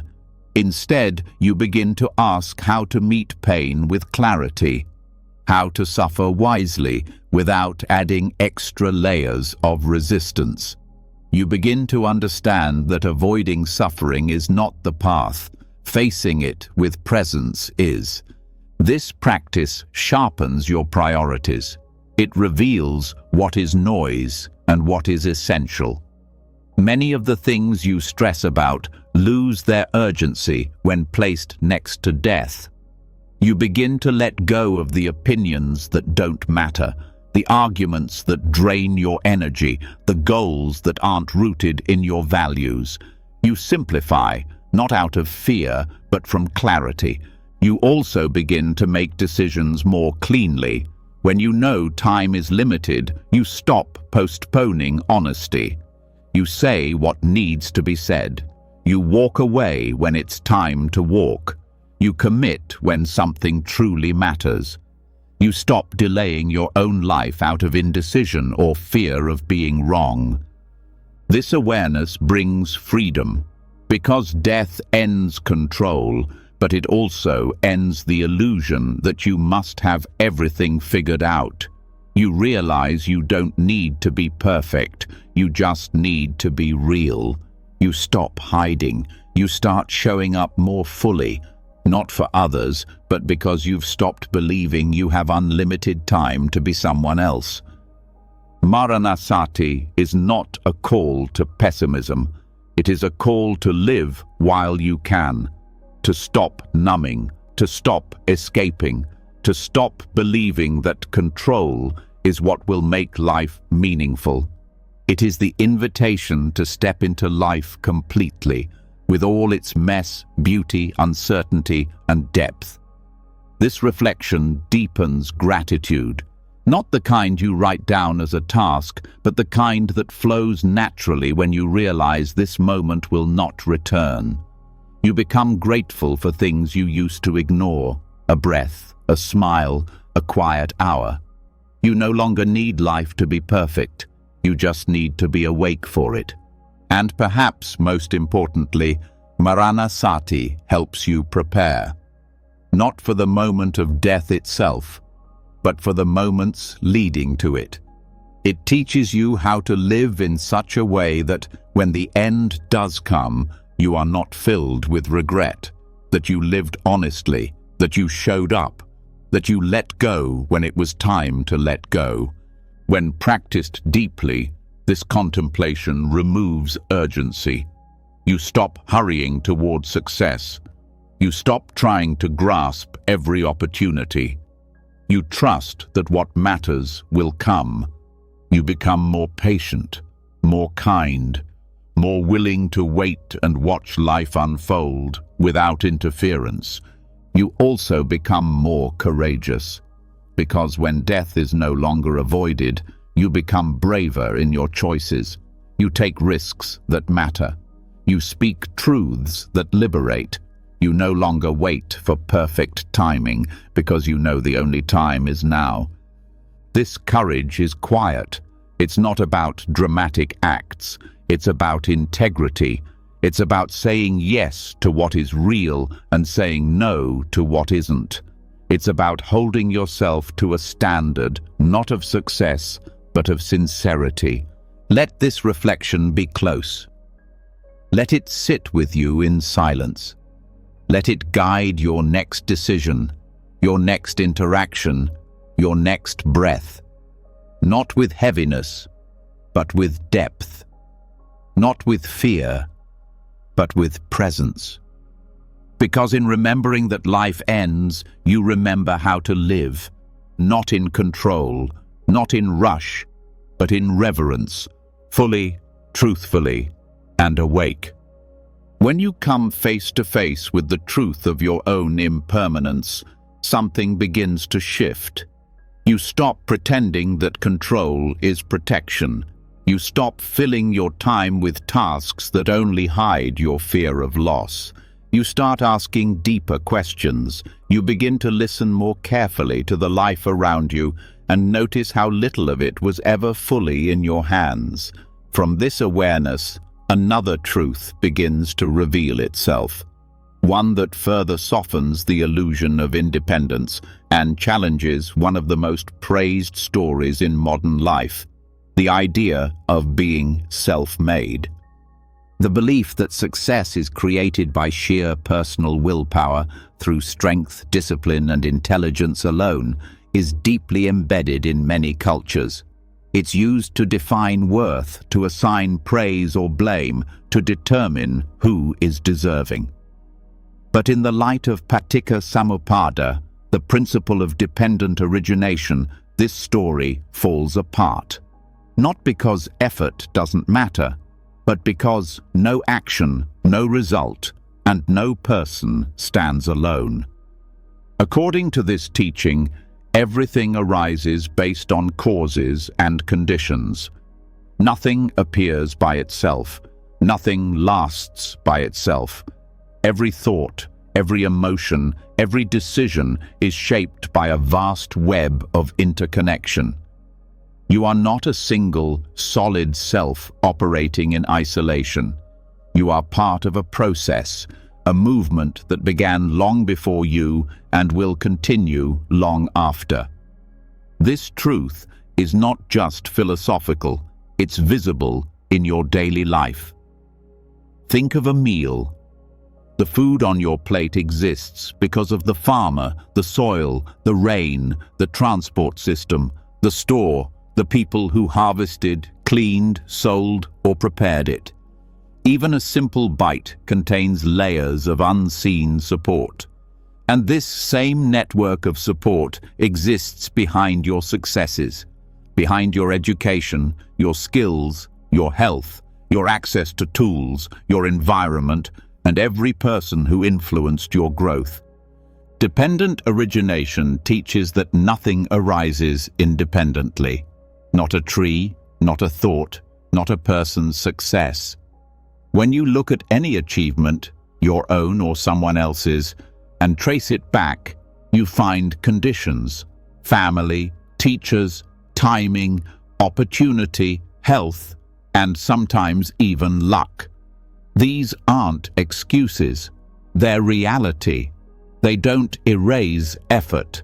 They put it in context. This awareness dismantles arrogance.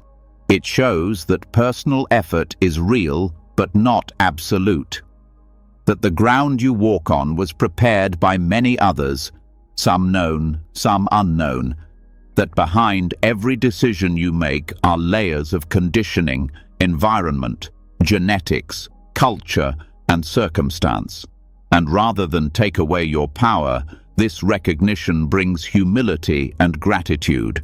It also softens self-blame. When things don't go your way, it's easy to spiral into harshness, to believe that you failed because you're not enough. But dependent origination reminds you that outcomes are not entirely personal. Many things shape a result. Some you can influence, some you cannot. This doesn't free you from responsibility. It frees you from unrealistic expectations. This truth also changes how you relate to others. If you believe in the myth of being self-made, it's easy to look down on people who struggle, to assume they simply didn't try hard enough. But when you understand interdependence, you see that struggles often reflect missing conditions: safety, support, stability, opportunity. You stop seeing success and failure as moral judgments. You start seeing the full picture. This view encourages generosity. Because you realize how much you've received, you feel moved to pass it on, not from guilt, but from understanding. You don't just help others out of charity. You do it out of recognition that you are not separate. Their well-being is connected to yours. Their success helps create the conditions for a better world. one you also live in. This teaching also reshapes ambition. When you see yourself as part of a web, you stop trying to stand above it. You stop chasing individual glory at the expense of the whole. You begin to ask different questions, not just what can I build, but how can this effort benefit the system that holds me? Not just how far can I go, but what kind of world am I contributing to? In relationships, dependent origination invites deeper empathy. When someone reacts harshly or closes off, you pause. You consider what causes and conditions may have shaped their behavior. You don't excuse harm, but you stop assuming that everyone is acting from full freedom. You understand that healing requires more than insight. It requires a shift in the entire field of causes and conditions. This teaching also brings patience to personal growth. You no longer expect immediate transformation. You realize that change takes time, because conditions take time to shift. You become more forgiving of your patterns. You start asking, "What's missing here?" instead of "What's wrong with me?" This question opens doors. It invites curiosity and care instead of shame. Dependent origination invites you to think relationally, not in terms of isolated actions, but in systems. You begin to see how small changes ripple, how your choices affect the conditions around you, how your energy, words, and attention shape the field. You understand that your presence is never neutral. It either supports balance or feeds imbalance. This is why mindfulness matters, because when you are aware of your impact, you begin to act with more intention. You choose not only what benefits you, but what supports the health of the whole. You see that peace, kindness, and clarity are not just personal goals. They are contributions to the wider field of life. This truth also helps dissolve jealousy. When someone else succeeds, you don't assume it takes away from you. You understand that their success is not isolated. It came from conditions that are different from yours. And when those conditions are right, your own path will unfold. You don't need to compete. You need to tend to your ground. This teaching also encourages collaboration. The more you see how nothing arises alone, the more you value cooperation over competition. You stop trying to carry everything alone. You ask for help. You offer help. You recognize that progress often moves through relationship, not individual force. Even in spiritual practice, dependent origination brings clarity. You stop comparing your path to others. You understand that everyone's process is shaped by different causes, different habits, wounds, insights, and backgrounds. You stop rushing. You start focusing on what supports your growth now. You trust that with the right conditions, transformation will come. This also helps you let go of false pride. When others praise you, you accept it with grace, but you don't let it inflate your ego. You remember the people, the timing, the chances that helped you get here. You hold your success lightly, not because it doesn't matter, but because it's not only yours. And when things fall apart, this teaching provides resilience. You stop blaming fate or yourself. You ask what shifted in the conditions. You learn to respond, not just react. You understand that life is fluid, that endings are not failures. They are signals that new causes are needed. This view brings freedom from isolation. You stop carrying the burden of life as a solo project. You realize that asking for support is wise, not weak, that contributing to others is natural, not noble. You start to live in a way that acknowledges how deeply we belong to each other. Dependent origination is not just a concept to reflect on. It's a lens to live through. It reminds you that everything you do matters, not because you're the center of the universe, but because you're part of it. Every action supports or disrupts the field. Every choice either deepens harmony or strengthens confusion. Let this awareness shape the way you speak, work, rest, and relate. Let it remind you that no achievement is ever purely individual. Let it soften the pride that separates you and the shame that isolates you. Let it return you to humility, not the kind that makes you small, but the kind that makes you whole. Because in the web of life, no one stands alone. And when you understand this, you no longer need to pretend that you got here by yourself. You begin to walk differently, more aware, more generous, more grounded. And from that place, real strength grows. As the illusion of separation fades and the myth of self-made success dissolves under the light of interdependence, something deeper becomes visible. You begin to see not just how things arise, but also how easily perception becomes distorted. Even when you recognize that nothing happens in isolation, the mind still holds onto preferences, clings to expectations, and compares what is happening to what it thinks should be. This subtle gap between what is real and what is wanted becomes a quiet source of tension, and it's here that the practice of right view becomes essential. Right view is the foundation of the Buddhist path. It's not about beliefs, it's about perception. It trains the mind to see clearly without the filter of craving or resistance, to stop twisting reality into a shape that feels more comfortable and to begin relating to it as it actually is. This shift is not passive. It doesn't mean accepting harm or giving up on change. It means working with what is true, not what is hoped for, imagined, or demanded. The mind is often trained to move toward what I want. Goals, relationships, experiences, even spiritual growth, they're all filtered through personal preference. But when that preference is mistaken for truth, clarity is lost.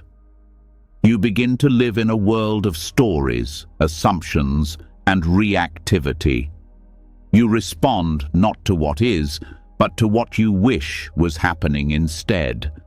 And in doing so, you miss the life in front of you. Right view breaks this pattern. It invites stillness before reaction.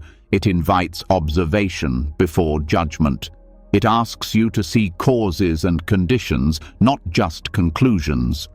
When something difficult arises, the habitual mind labels it bad, wrong, unfair. But right view asks, what made this arise? What's actually happening beneath the label? This doesn't mean you suppress your feelings. It means you explore them with precision. Anger, sadness, joy, fear, all of it becomes material for understanding. You stop identifying with the emotion. You start witnessing it. You stop saying, this shouldn't be happening, and start asking, what is this teaching me? Right view also helps you detect the mind's tricks. It shows how desire distorts reality. When you want something badly, the mind exaggerates its value. It ignores the costs. It creates stories to justify getting it. The same happens with aversion. When you fear something, the mind magnifies its threat. It narrows your vision, but with right view, you begin to hold that desire or fear in awareness without immediately acting on it. You learn to see your thoughts about reality as different from reality itself. This view also challenges the way comparison arises. The mind often wants to measure how far ahead or behind you are, who has more or less, who is winning or failing. But these comparisons are based on a distorted lens. They ignore the complex web of causes that shape each person's life. They turn others into mirrors of your own insecurity. Right view helps you step back from this pattern and meet your path with attention, not judgment. It also brings steadiness when things change. Most suffering comes not from change itself, but from resisting it. Right view trains you to expect change, to understand that everything arises and passes based on conditions. It teaches you that nothing is fixed. Not your identity, not your circumstances, not even your thoughts. You begin to trust that the truth of the moment is always shifting, and that your job is not to hold it in place, but to move with it wisely. This shift in perception also applies to your view of others. You stop reducing people to their behavior. You recognize that every action is shaped by unseen forces: trauma, fear, culture, upbringing. Right view doesn't justify harm, but it helps you see that people are not their worst moment. You respond with clarity, not punishment, with boundaries, not blame. It brings a new honesty to your spiritual path as well. You stop chasing peak experiences or idealized states. You begin to value grounded awareness. You stop thinking that insight must always feel profound. You start trusting the quiet knowing that grows over time. Right view reminds you that truth is not always dramatic. Often it's subtle, a soft shift in how you hold your experience. This view becomes especially important when navigating loss or failure. The mind wants to label these as proof that something has gone wrong. But with right view, you see that pain is not punishment. That discomfort is not the enemy. That failure is often the next condition in the path of growth. You learn to meet these moments without collapsing. You learn to respond without panic. Right view is not rigid. It adapts to context. It doesn't mean always being neutral or detached. Sometimes, right view means taking strong action. Sometimes it means stepping back.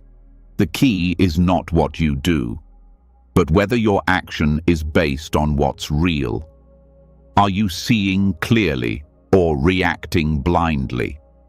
Are you aligned with the truth of the situation or just avoiding discomfort? This clarity also changes how you approach goals.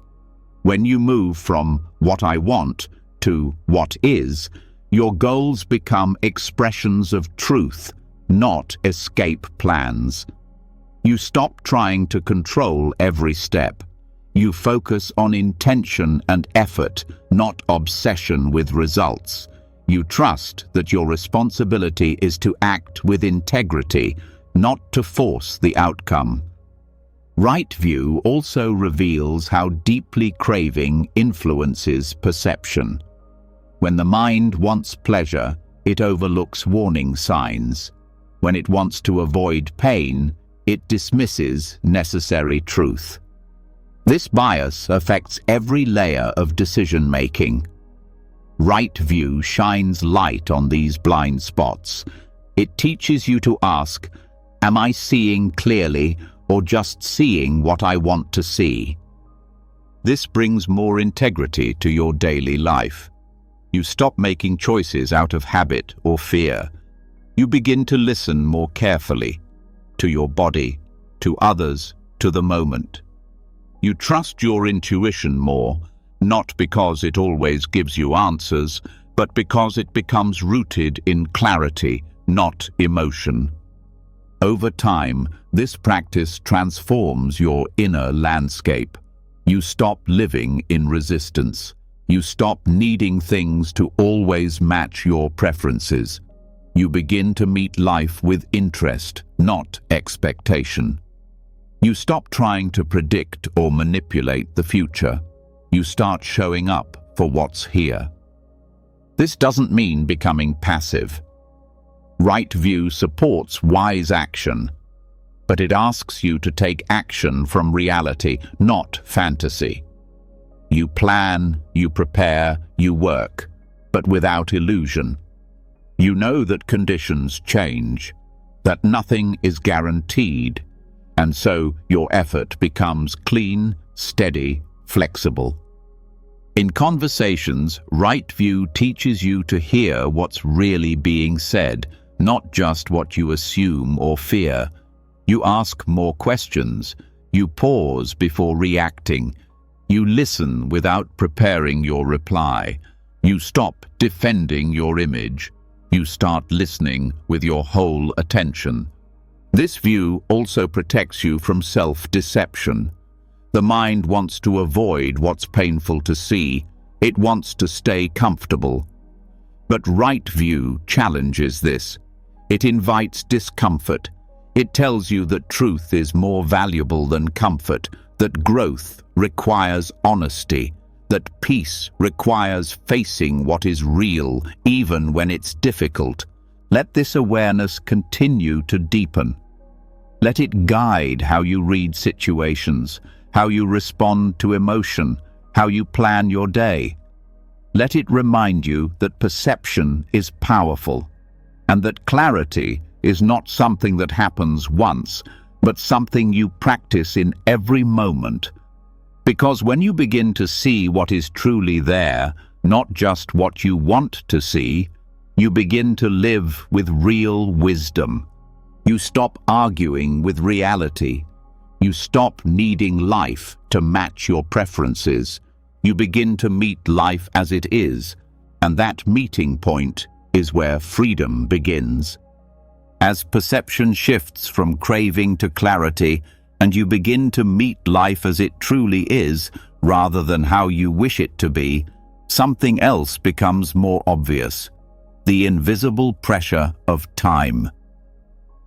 Even when you start seeing with right view, the clock continues ticking in the background of your mind. You feel it in your breath, your schedule, your comparisons, your fears. It doesn't just push you forward, it weighs on your choices. It shows up as urgency, frustration, restlessness, and often the suffering tied to time doesn't come from time itself, but from the way we relate to it. Buddhism offers a different relationship to time, one that is not linear, not rigid, and not measured by deadlines. It invites you to step outside the belief that progress must follow a strict path or that worth is proven through speed. It helps you see that urgency is often another form of control, and that clinging to specific timelines is a quiet way of saying, "This moment isn't enough." Letting go of time does not mean letting go of responsibility. It means releasing the anxiety that your life must unfold according to a mental schedule. It means understanding that spiritual growth, healing, creativity, love, none of these obey your preferred timing. They have their own rhythm. They unfold when the conditions are right, not when your calendar demands it. This perspective starts to shift how you view progress. In a linear mindset, progress is always forward. More is better. Faster is stronger.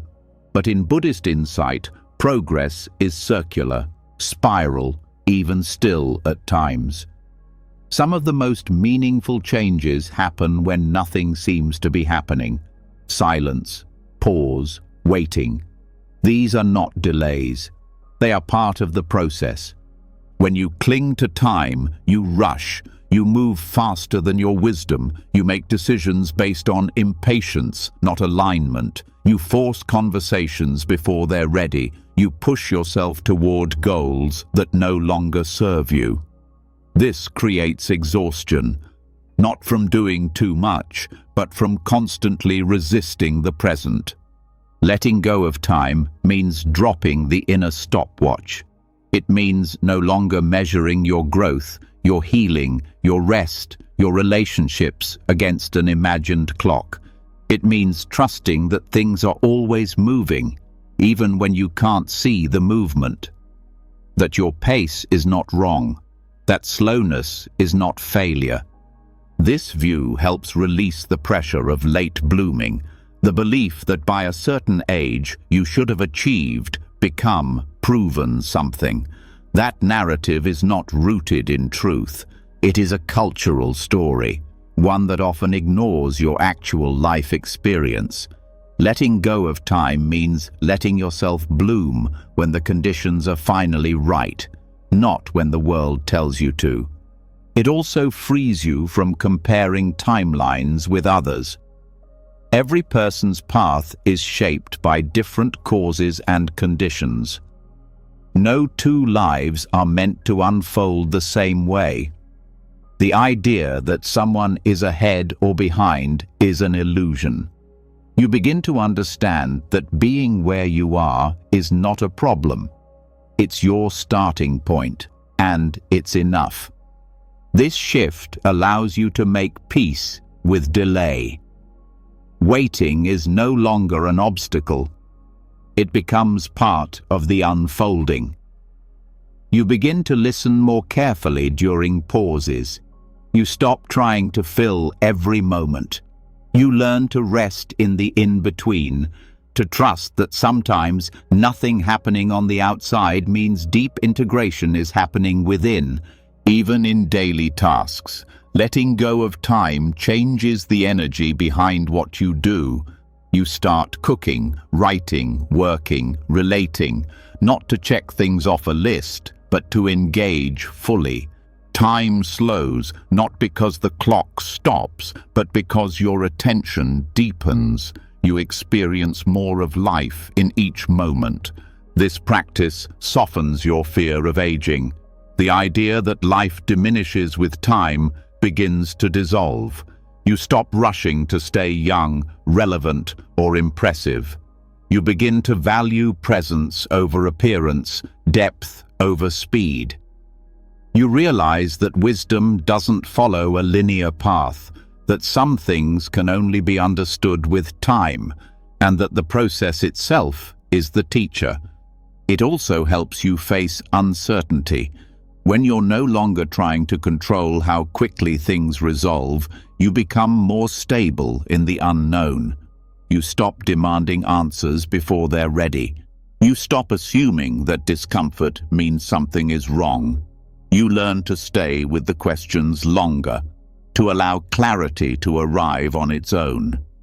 This view transforms how you relate to goals. Instead of racing toward a result, you begin to move from purpose.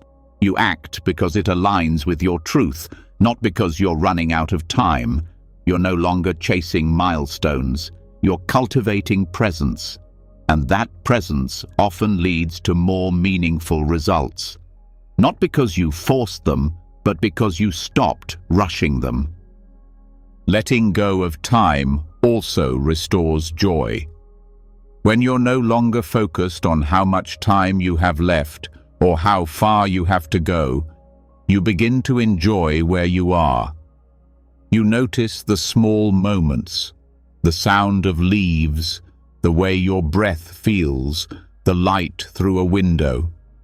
These moments don't look like progress, but they are what a full life is made of. In relationships, this softens expectations. You stop needing people to grow or change on your schedule. You begin to accept others where they are. You stop pushing connection before it's ready. You let people take their own path, just as you take yours. This doesn't mean you wait forever. It means you stop forcing. You learn the timing of trust. This view also changes your inner dialogue. You speak to yourself with more patience. You stop saying, "I should be further along." You begin to ask, "What is this moment asking of me?" You stop measuring your worth by speed or achievement. You begin to honor your own rhythm, and that respect becomes the ground for growth. Letting go of time helps you accept impermanence with more ease. You stop fighting the fact that all things end. Instead, you allow endings to shape your presence. You begin to cherish more and cling less. You stop delaying love. You stop waiting to start. You understand that the time is now, not because it's urgent, but because it's real. This does not mean you live without structure. It means you hold structure with flexibility. You still make plans. You still keep commitments. But you don't let schedules define your worth. You don't let time pressure override your awareness. You allow the flow of life to inform your timing, not just your to-do list. In spiritual practice, this brings depth. You stop expecting instant transformation. You stop rushing to feel better. You begin to settle into longer processes. You understand that insight ripens in layers, that some teachings must be lived before they're understood, that growth is not always felt, but it's always moving. Let this awareness settle into your breath. Let it loosen the grip of urgency. Let it shift the way you plan, the way you wait, the way you respond. Let it teach you that freedom does not come from perfect timing, but from releasing your demands on time itself. Because peace is not hidden in the future, it's here, underneath the rush, quiet, steady, waiting to be seen. When you begin releasing your grip on time, the mental deadlines, the anxious pacing, the belief that everything must unfold now, a softer rhythm starts to emerge. One that doesn't rush or delay, but flows in alignment with what the moment truly needs. In that space, urgency no longer drives your behavior, but something subtler still remains: the ego's wish to shape, to fix, to control. Even without a clock pushing you, there may still be a voice inside that says, "I must make this happen." This voice can be relentless, and often it hides beneath the surface of good intentions. To meet it fully, what's needed is not more willpower, but compassion. Compassion, or karuna, is not sentimental. It's not about rescuing, pleasing, or becoming passive. It's a direct, heartfelt response to suffering, your own and others. And its power lies in how it dissolves the tightness of ego. Ego wants to control outcomes to protect its sense of importance. Compassion doesn't need to control anything. It sees pain and chooses to stay open anyway. It doesn't panic when things go wrong. It doesn't withdraw when discomfort arises. It simply remains present and engaged. When you meet yourself with compassion, the need to force your way through life starts to fade. You no longer try to bully yourself into growth. You stop defining your worth by your productivity or success. You understand that you're human, imperfect, changing, learning. And this kindness toward your own imperfection makes room for transformation without pressure. The ego, at its root, fears being powerless. It fears failure, rejection, and loss. So it reacts by trying to dominate. It creates rigid goals, expectations, identities. It builds strategies for being right, being seen, being in control. But compassion allows you to turn toward these fears without judgment. It allows you to say, "This hurts, this is hard, but I don't need to fix or prove anything right now. I can simply be here." This internal shift makes your outer actions less reactive. you begin to act from care, not from defense. You speak with understanding, not just with the goal of being understood. You choose what's helpful, not what's most impressive. And because you're no longer obsessed with control, you become more effective. You listen more deeply. You respond more wisely. You give others space to be human too. Compassion also helps dissolve the habit of perfectionism. When ego leads, there's a constant pressure to get things exactly right. Every mistake becomes a threat to your image. But compassion sees mistakes as part of the learning process. It doesn't excuse harm, it simply recognizes that growth involves stumbling. This recognition doesn't make you careless, it makes you more patient and courageous. In relationships, compassion softens the impulse to control how others see you. It allows you to be honest without managing their response. You become more real. You let go of the need to impress or please. And this authenticity builds trust. People can feel when you're not performing. They can feel when your care is genuine. Compassion also prevents burnout. When you act from ego, your energy becomes strained. You try to carry everything alone. You believe that letting go means weakness. But when compassion guides you, you start to notice your limits. You rest without guilt. You say no without shame. You begin to trust that your worth doesn't come from endless doing. It comes from your presence, your sincerity, your ability to care without controlling. This shift changes how you view challenges.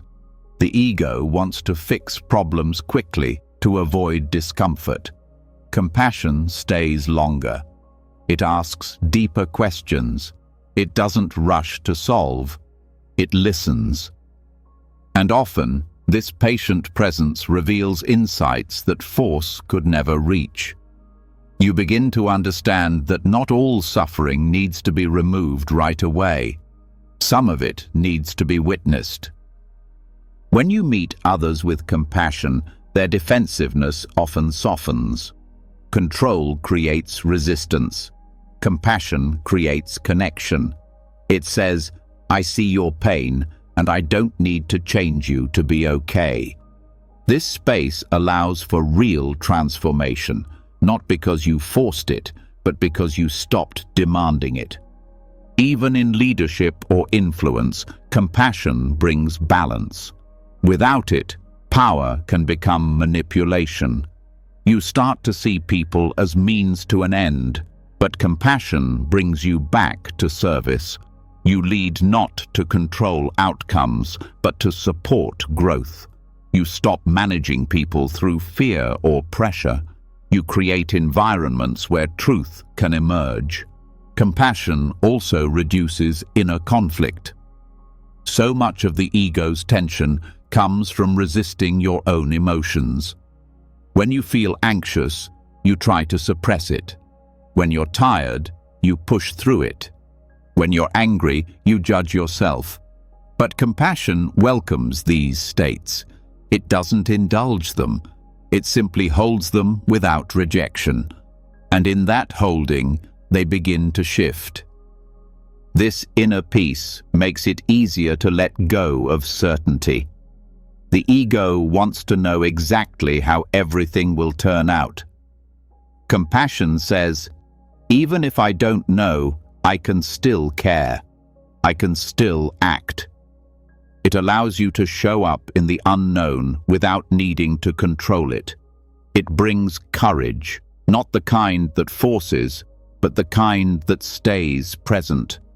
In spiritual practice, compassion dissolves spiritual ambition. The desire to be more advanced, more peaceful, more enlightened. It can become another ego trap. But Karuna reminds you that the path isn't about becoming superior. It's about becoming more available to the suffering around you, more real, more present, less divided. This quality also helps you face injustice with clarity. Compassion doesn't mean passive acceptance of harm. It means responding without hatred. It means taking action rooted in care, not blame. It means using your voice, your body, your resources, not to punish, but to heal. Compassion is not soft. It's strong, steady, unshaken by outcome. Even in moments of failure, compassion stays. It doesn't abandon you when things fall apart. It reminds you that your value does not disappear with your plans, that your heart can stay open even in disappointment. This is how resilience is born, not from pushing through, but from softening into what's here without self-attack. Compassion toward yourself is what makes compassion for others sustainable. When you don't punish your own limits, you don't resent others for theirs. You become less reactive, less critical. You see people as mirrors, not enemies. You stop taking things so personally. You begin to understand that everyone is carrying something unseen.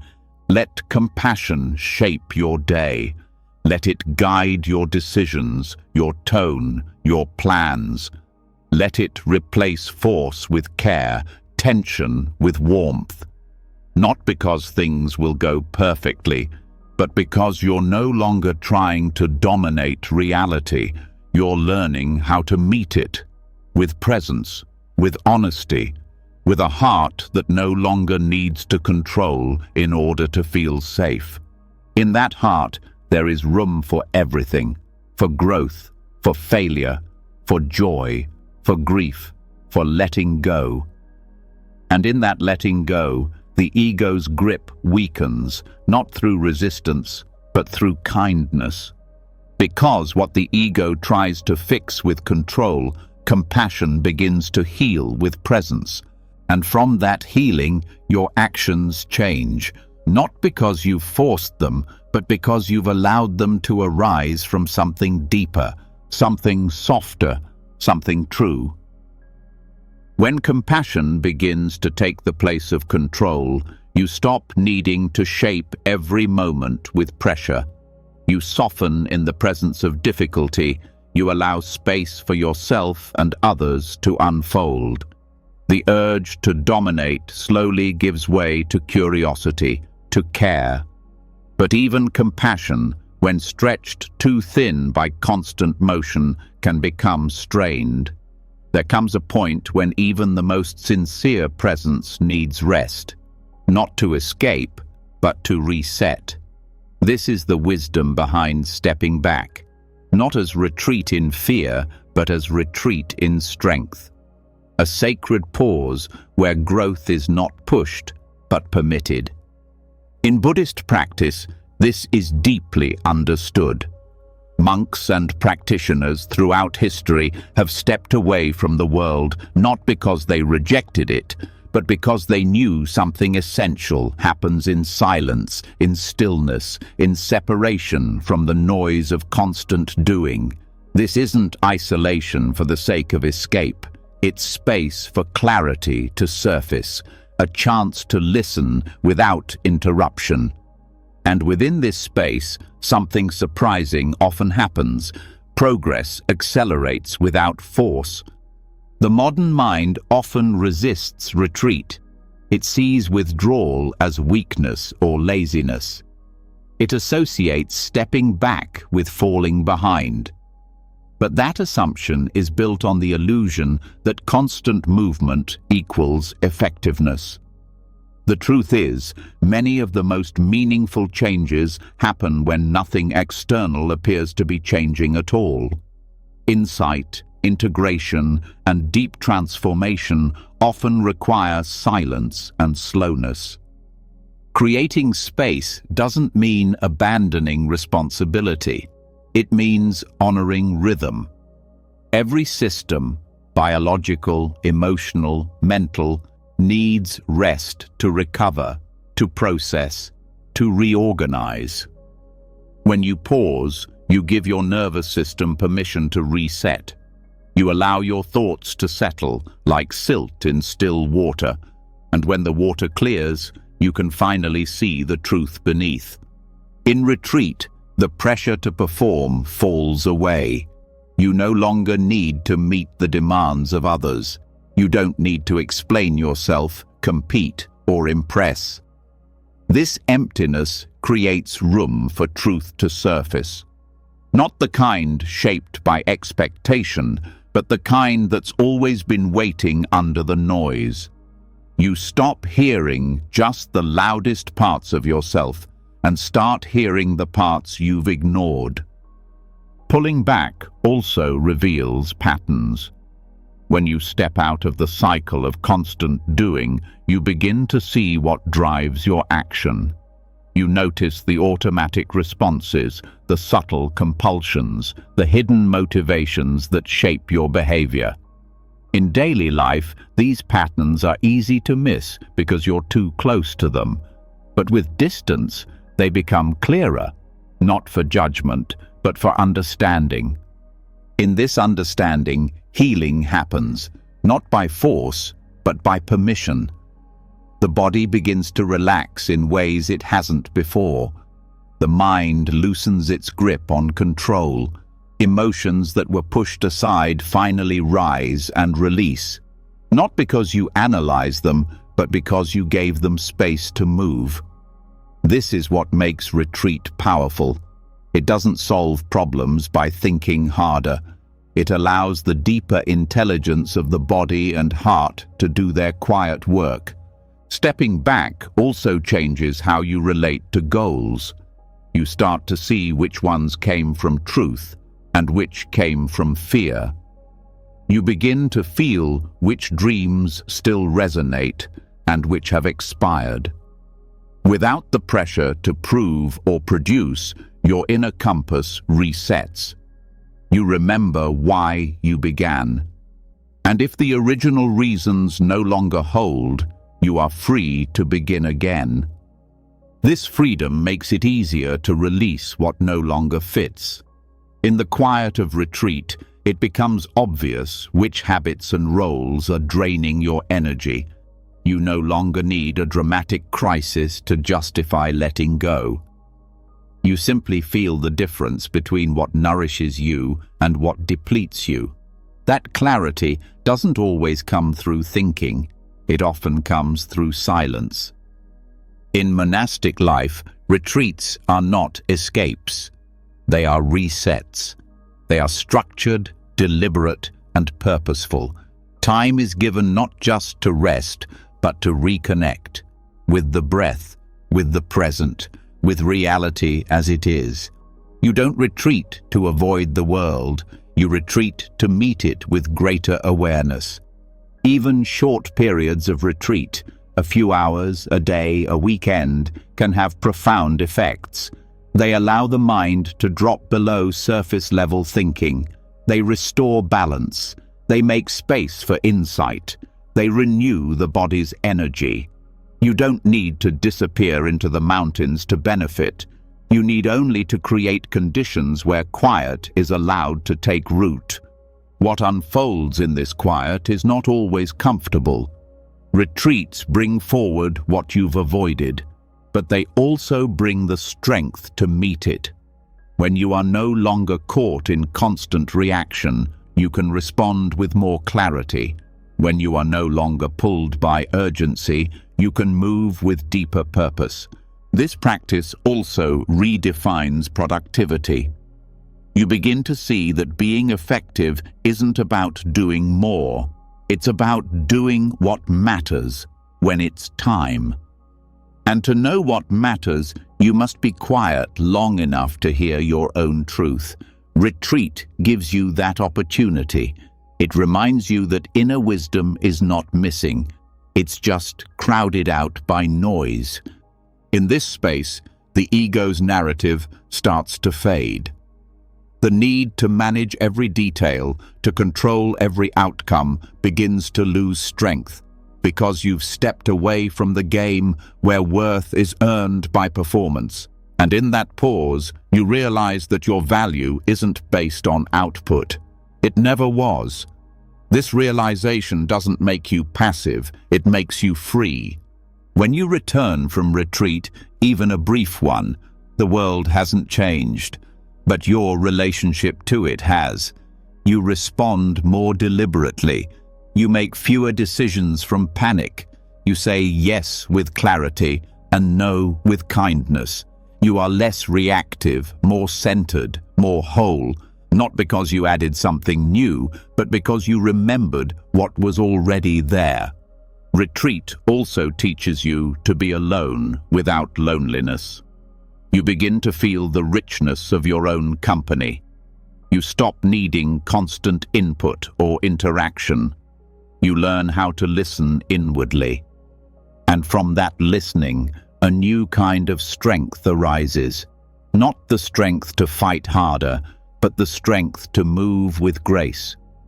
In time, you realize that retreat is not separate from life. It is a way of life, a rhythm, a returning. You carry its lessons with you into daily interactions, into work, into love, into conflict. You stop filling every space. You begin to honor the value of stillness, even in motion. Let yourself create this space, even for a few minutes a day. Let yourself pause without guilt. Let the silence speak. Let the body rest. Let the heart unclench.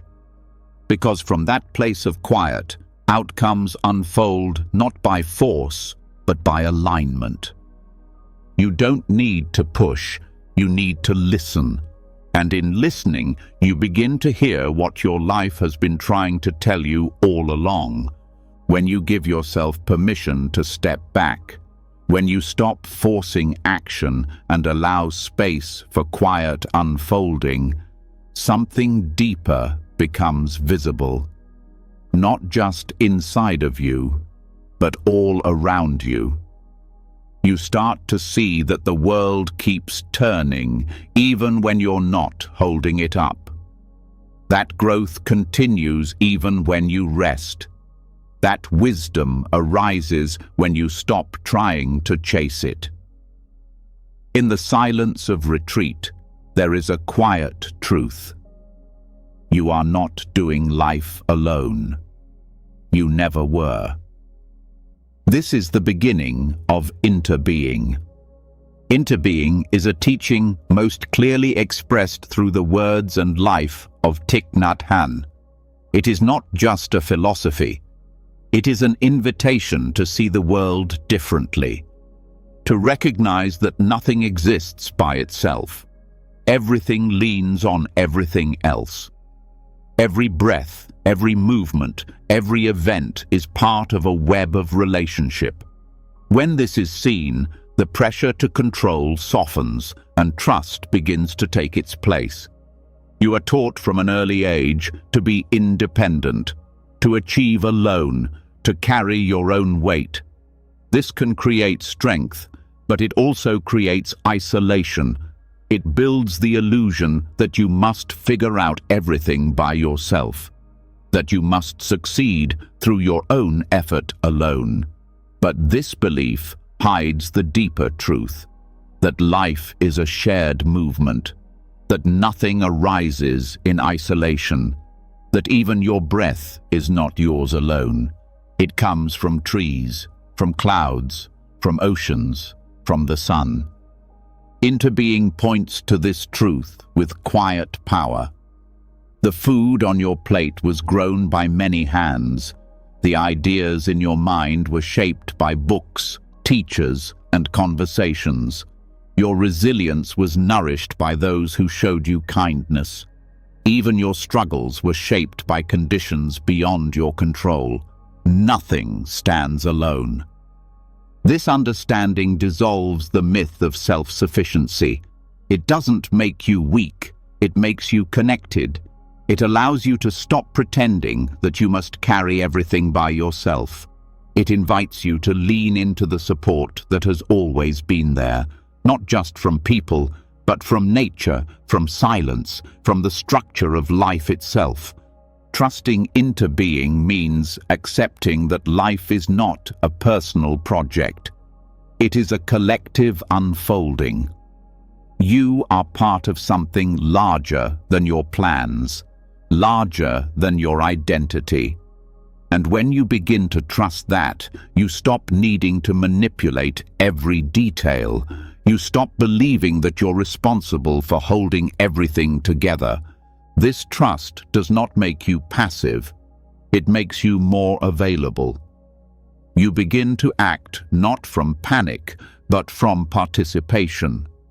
You stop trying to master the flow and start learning how to move with it. You stop seeing others as separate. You recognize that their pain is not different from yours, that their joy is part of your joy, that to care for yourself is to care for the whole. This also changes how you respond to setbacks. When you feel disconnected, unsupported, or lost, the ego says, "You failed, you're alone." But interbeing says, "You are part of something that includes this too. This moment is not the end. It is a thread in a much larger tapestry."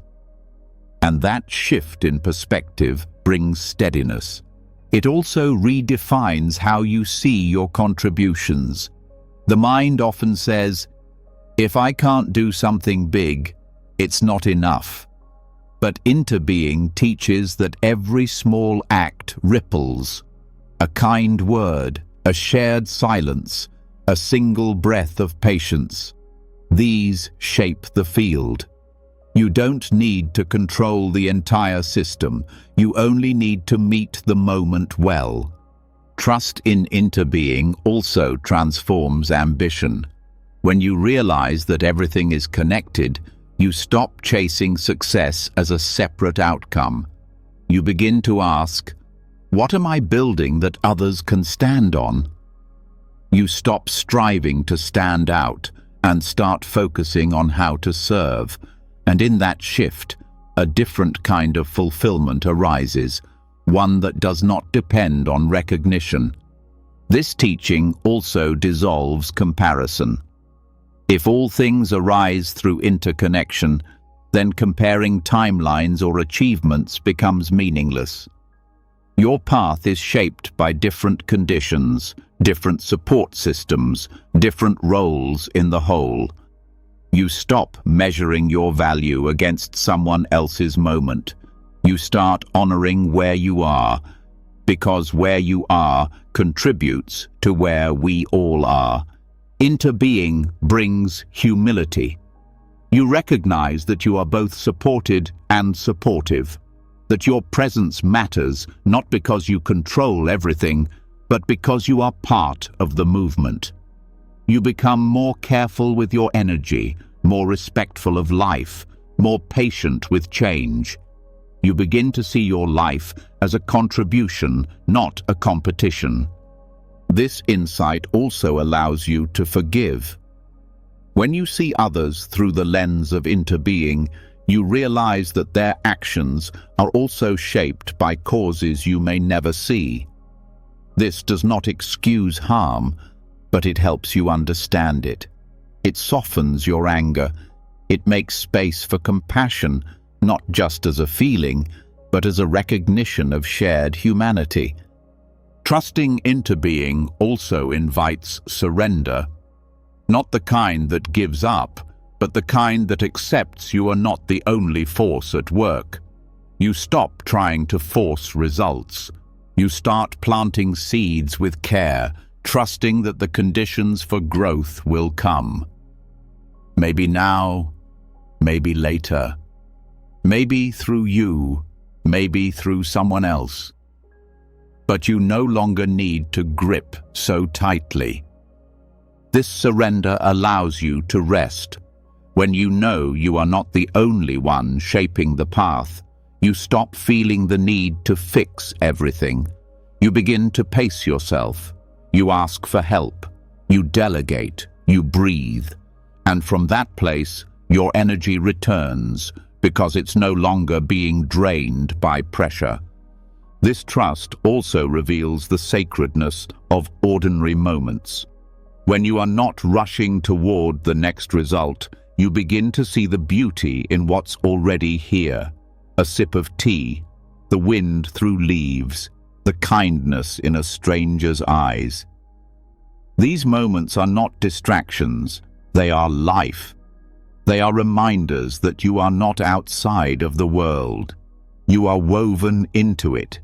Even in grief, interbeing offers comfort. The people you love are never truly lost. Their influence lives in your gestures, your words, your presence. What they gave continues through you, and what you give will continue through others. In this way, no life is isolated. No love is ever wasted. Everything continues in new forms. Let this teaching sink into your daily rhythm. Let it shape how you speak, how you plan, how you rest. Let it soften the voice that says you must do it all alone. Let it remind you that you are held by the sky, the earth, the breath, the people who care for you, the moments that guide you forward. You don't need to be in charge of everything. You don't need to prove your worth by carrying the world. You are part of the world. And that belonging is more powerful than control. When you begin to trust the truth of interbeing, the pressure to control, to isolate, to do it all yourself starts to dissolve. You see how everything you are and everything you become is supported by a network so vast it cannot be measured. You stop pretending that your worth comes from standing apart. You start to feel the deep freedom of being part of something greater. But even within this web of connection, there still exists a force that keeps pulling. The mind's tendency to reach, grasp, accumulate, hold. The belief that having more, achieving more, or being more will finally make you enough. And this is where the path of renunciation becomes not a retreat from life, but a return to it. Renunciation, or nekama, is often misunderstood. To many it sounds like loss, giving things up, turning away from joy, living in restriction. But in the Buddhist path, renunciation is not about punishment or deprivation. It is about letting go of what binds you so that you can live with more space, more clarity, more truth. It is not about less life. It is about more freedom within life. This kind of letting go is not forced. It is chosen. It doesn't come from fear or shame. It comes from seeing clearly. You begin to recognize the habits and desires that do not lead to peace. You feel their weight. You notice how certain patterns of grasping leave you more exhausted than fulfilled, and eventually the release becomes obvious. Not because someone tells you to give something up, but because you no longer want to carry what drains your spirit. Renunciation becomes empowerment when you see it not as rejection, but as alignment. You are no longer willing to trade your peace for short-term comfort.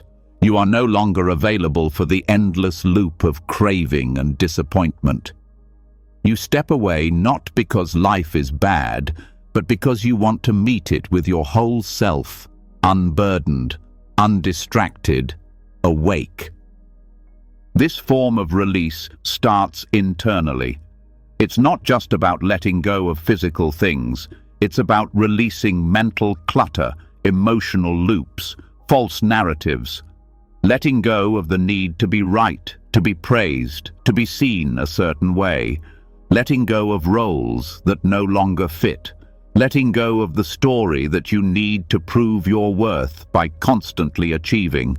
From the outside, it might look like sacrifice, but from within, it feels like a return. You begin to reclaim your energy. You begin to choose stillness over performance, depth over distraction, simplicity over noise. And in doing so, you start to feel more present.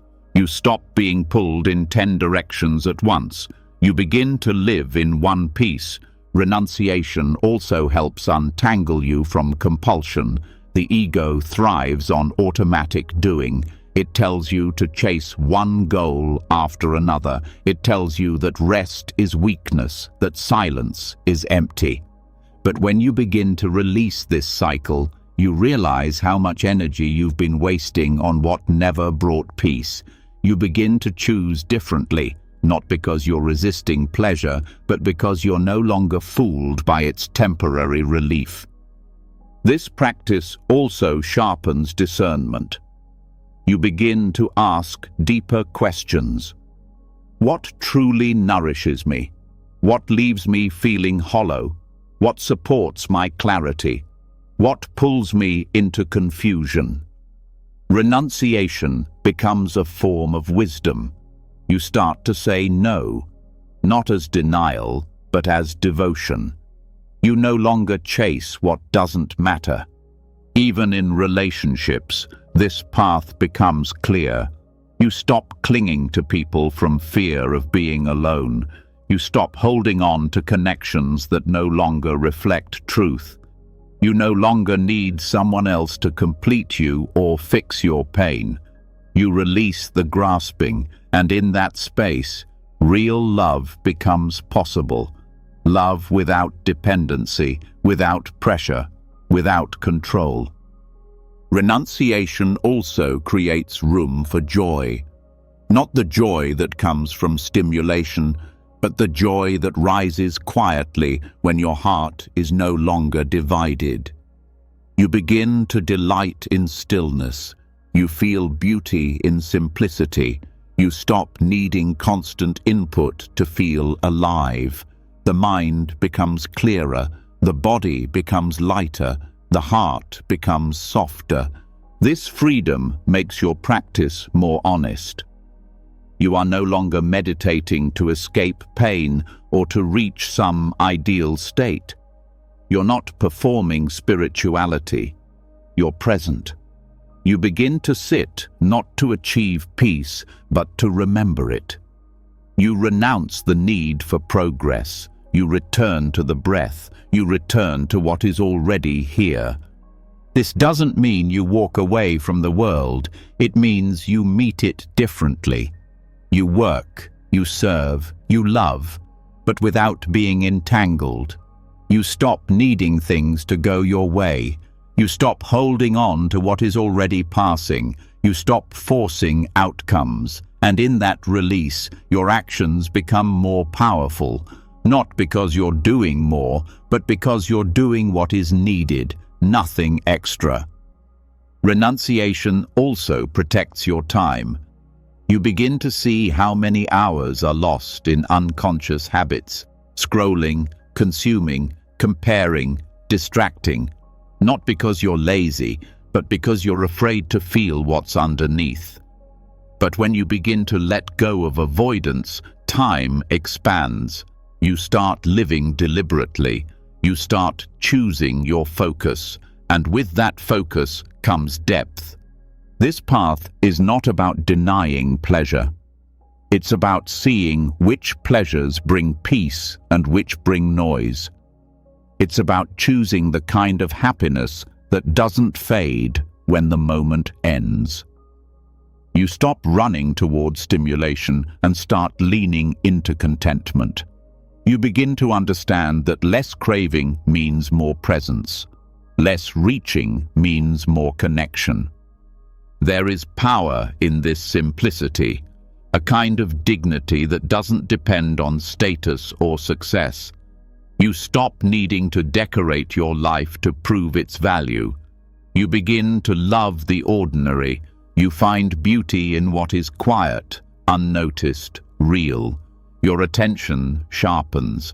Your heart becomes more available. You start living from essence, not from image. Renunciation also builds strength.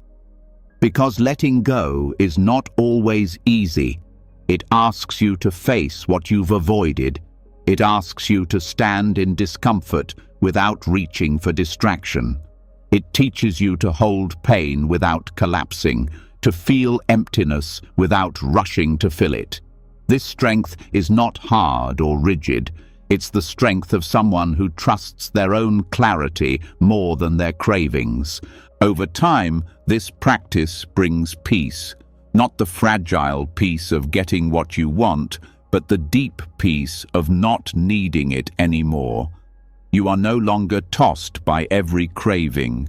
You are no longer pushed by every urge. You live with fewer demands.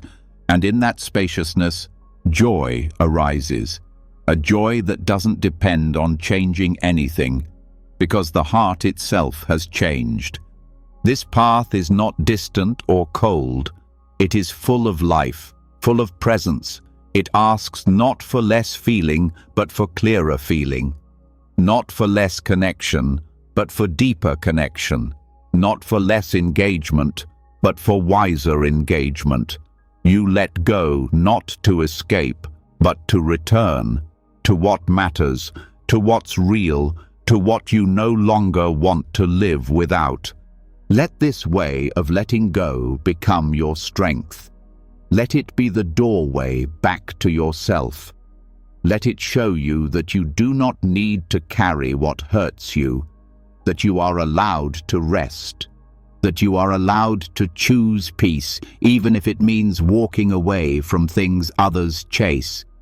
Because you have begun to see some things are only heavy because they are no longer yours to hold.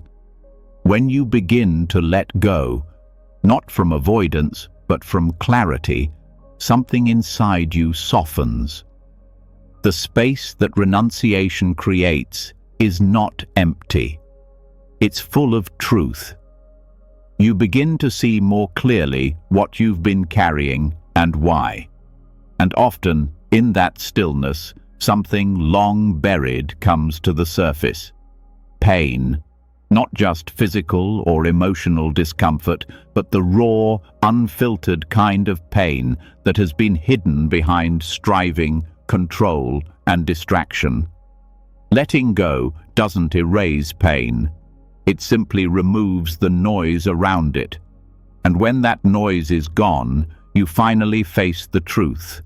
Pain is not what breaks you. Resistance is. This is where the Buddha's teaching of the two arrows becomes essential. He described it in simple terms. The first arrow is the unavoidable pain of being human. Illness, loss, failure, aging, disappointment. It is part of life. No one escapes it. But the second arrow is the suffering we create around that pain. The mental story, the judgment, the fear, the resistance. The second arrow is not inevitable. It is optional, and it is often more painful than the first. When pain arises, the instinct is to resist, to push it away, to avoid it, deny it, fix it, or numb it. But resistance is a reaction, not a solution. The more you fight pain, the more tightly it holds on. The mind tries to escape it by blaming, comparing, or replaying the past. The body tenses, the breath shortens, and all of this adds a layer of suffering that wasn't there to begin with. Mindfulness invites a different response. Instead of reacting, it asks you to turn toward the pain with curiosity. Not to indulge it or dramatize it, but to meet it directly. To feel the first arrow, fully, honestly, without adding the second. This doesn't mean you enjoy pain. It means you stop amplifying it. You allow it to rise and fall without building a prison around it. This shift changes everything. You begin to notice when you're making things harder than they need to be. A difficult conversation becomes 10 times heavier when you rehearse it for days in your mind. A small mistake becomes a wound when you replay it with shame. The actual experience may have passed, but the second arrow keeps it alive. And often, the second arrow lasts longer than the first. Seeing this clearly gives you power, not to avoid pain, but to stop making it worse. You start catching yourself in the act of layering suffering on top of discomfort. You notice the should that follows disappointment, the self-criticism that follows sadness, the fear that follows uncertainty. And you begin to ask, is this the second arrow? The answer is often yes. And with that awareness, you can stop. You don't need to add judgment to grief. You don't need to add fear to fatigue. You don't need to add resistance to loss. The pain is already here. Adding more won't protect you. It will only close your heart. This teaching also applies to outcome clinging. When things don't go the way you hoped, the first arrow may be loss or disappointment, but the second arrow is the belief that it shouldn't have happened, that you failed, that life is unfair. These stories don't ease the pain, they deepen it. Clinging to a version of how things should be creates tension around how they are. When you begin to release those stories, pain becomes cleaner. It hurts, but it passes. You cry, but you don't collapse. You feel anger, but you don't lose your center. You are able to stay with what is, without spiraling into what could have been. This is not detachment, it is presence. Allowing pain without resistance also strengthens compassion. When you know what it's like to feel sadness without shame, fear without failure, you become more patient with others. You stop needing people to feel better just to ease your own discomfort. You allow space for them to have their process, just as you've learned to have yours. This also helps you navigate healing. Often, the hardest part of healing is not the original wound, but your judgment of it. You think, I should be over this by now. You feel shame for still hurting, but the second arrow never heals the first. Only kindness does. Only patience does. Only meeting the pain without a story lets it move through. This approach also shifts your response to fear. When fear arises, the mind wants to fight or flee, but often fear is just a signal, not a threat. When you stop reacting to fear as a failure, you can listen to it. You can feel it without obeying it.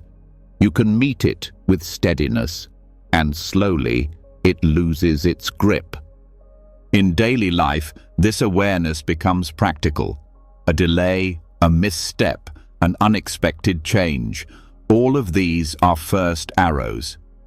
But what you add afterward makes the difference. Do you tighten, blame, rush to fix? Or do you pause, breathe, notice, respond? The habit is to resist. The practice is to allow. This doesn't mean you stop taking action. It means you take action without panic. You move from clarity, not from reactivity.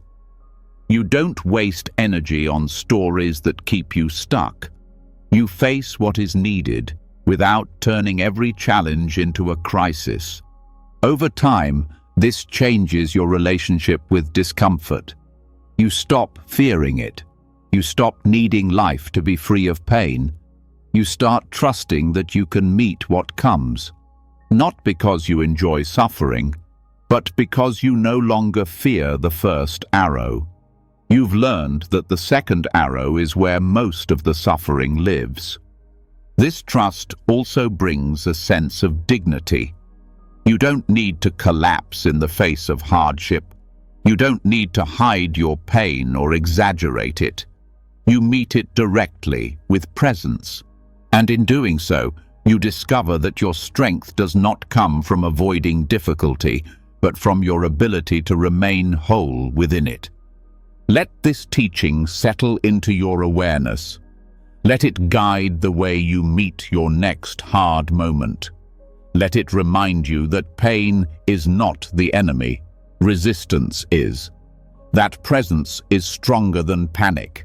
That clarity is more powerful than control, because the first arrow may be sharp, but the second is often your own hand.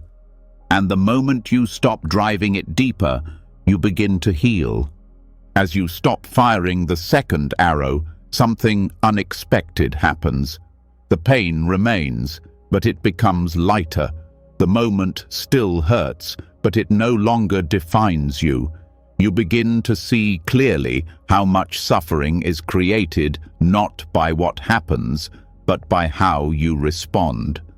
This shift marks a new kind of intelligence, one that sees that not every difficulty is a problem to fix, and not every discomfort is a battle to win.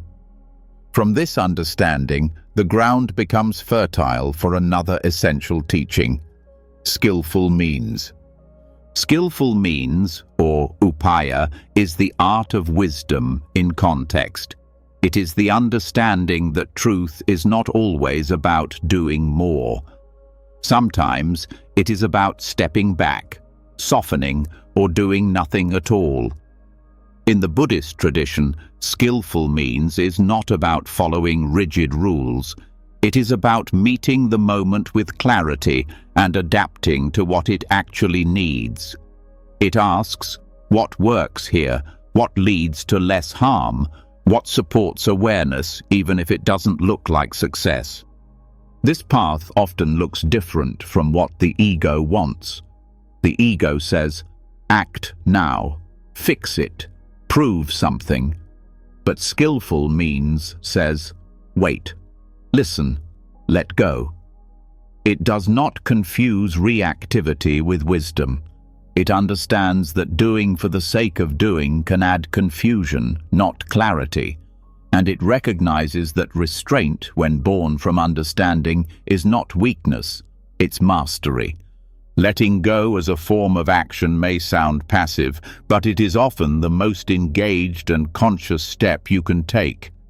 It means choosing not to feed the fire, not to continue the argument, not to repeat the same pattern. It means having the strength to stop when your habit is to push forward. It means trusting that allowing space is sometimes what changes everything. This teaching is rooted in deep discernment. It is not about avoiding effort. It is about placing effort where it will serve. A skilled archer does not shoot at every target. A wise person does not speak in every silence. There is a kind of timing that cannot be calculated. It can only be sensed through presence. Skillful means is born from that presence. Letting go can be a form of action in many situations. When a conversation begins to escalate and you choose not to prove your point. When a relationship feels stuck and you stop trying to control how the other person changes. When life doesn't unfold on your timeline and you stop grasping at certainty. These moments are not resignation, they are precision. Skillful means requires humility. It asks you to let go of your plans when they no longer match reality. It asks you to admit when pushing harder is not helping. It teaches you to move with life, not against it. And this requires deep listening to yourself, to others, to the moment as it is. This way of responding does not mean avoiding difficulty. It means meeting difficulty in the most effective way. Sometimes that means pausing. Sometimes that means changing direction. Sometimes that means doing the uncomfortable thing, not because it feels right emotionally, but because it brings long-term clarity. Letting go as skillful means becomes especially powerful when dealing with emotional reactivity. When you feel anger, fear, or shame rise, The habitual mind wants to respond immediately, to speak, to act, to resolve. But wisdom often asks for stillness. Not because the feeling is wrong, but because it hasn't yet ripened into clarity. Skillful means says, let the emotion breathe before it becomes behavior. This pause creates space for insight. You begin to see that not every urge is wise, that not every reaction is needed, that the timing of your response matters as much as the content. And when you wait, when you step back, when you let go of the need to resolve everything quickly, the right next step often reveals itself, not from force, but from unfolding. In relationships, this becomes essential. You begin to realize that helping someone does not always mean giving advice, that support sometimes means silence, that loving someone may include letting them face discomfort without interference. Skillful means teaches that presence is not always active. Sometimes it is the act of simply being with. Letting go also means releasing the need for validation. The mind often wants to be seen, praised, understood. But acting from that need can cloud your choices. Skillful means says, act for the benefit of the moment, not for your image. Speak when it helps. Stay silent when it doesn't. Release the need to be the hero in your own story. This freedom allows you to navigate complexity with more ease. When you stop needing to be right or to win or to fix everything, you can see the situation more clearly. You can ask better questions. You can shift your role, your tone, your presence. And often, what once felt stuck begins to move, not because you forced it, but because you stopped clinging. Skillful means is not about doing nothing. It is about doing the right thing at the right time for the right reasons. And sometimes that means letting go of timing, of results, of certainty. It means trusting that the process has a rhythm, that life does not need your constant management to unfold wisely. This trust deepens with practice. You begin to notice where your effort is helpful and where it is compulsive. You learn when to step forward and when to step back. You learn to recognize the difference between surrender and collapse. And slowly, your actions become more aligned, more spacious, more effective. This way of moving through life requires patience. Skillful means is not always fast. It doesn't always produce immediate results. But it builds something stronger, a life based not on reaction, but on understanding. A life where your energy is no longer scattered. A life where your presence itself becomes a form of support. Even in spiritual practice, this teaching applies. Not every session is about reaching a state.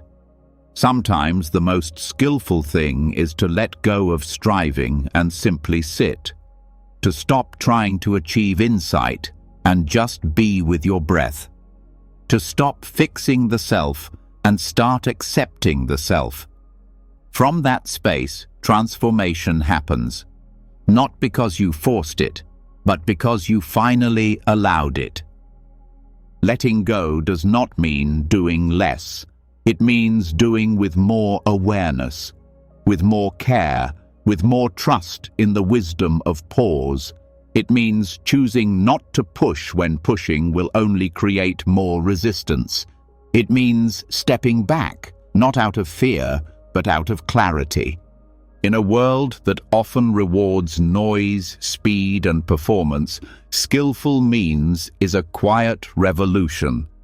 It is the wisdom that recognizes. Sometimes, the most powerful thing you can do is stop. Breathe. Wait. Let the truth of the moment reveal itself before deciding how to meet it. Let this wisdom guide you forward. Let it shape the way you speak, act, and rest. Let it remind you that mastery is not about control. It's about responsiveness, about knowing when your action adds clarity and when your silence does more.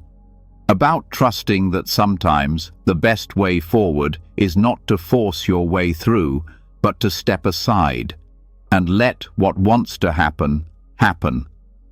You've walked through some of the deepest teachings in Buddhist wisdom, not to learn how to escape life, but how to live it without grasping, without forcing, without wearing yourself thin, trying to control what can't be held. You've seen how craving twists desire, how identity fuels tension, how silence heals more than words, and how letting go can sometimes be the most powerful move of all.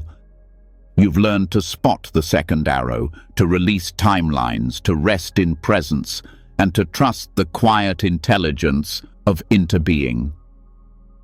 You've felt how compassion dissolves the ego, how retreat creates transformation, and how renunciation isn't loss, it's freedom.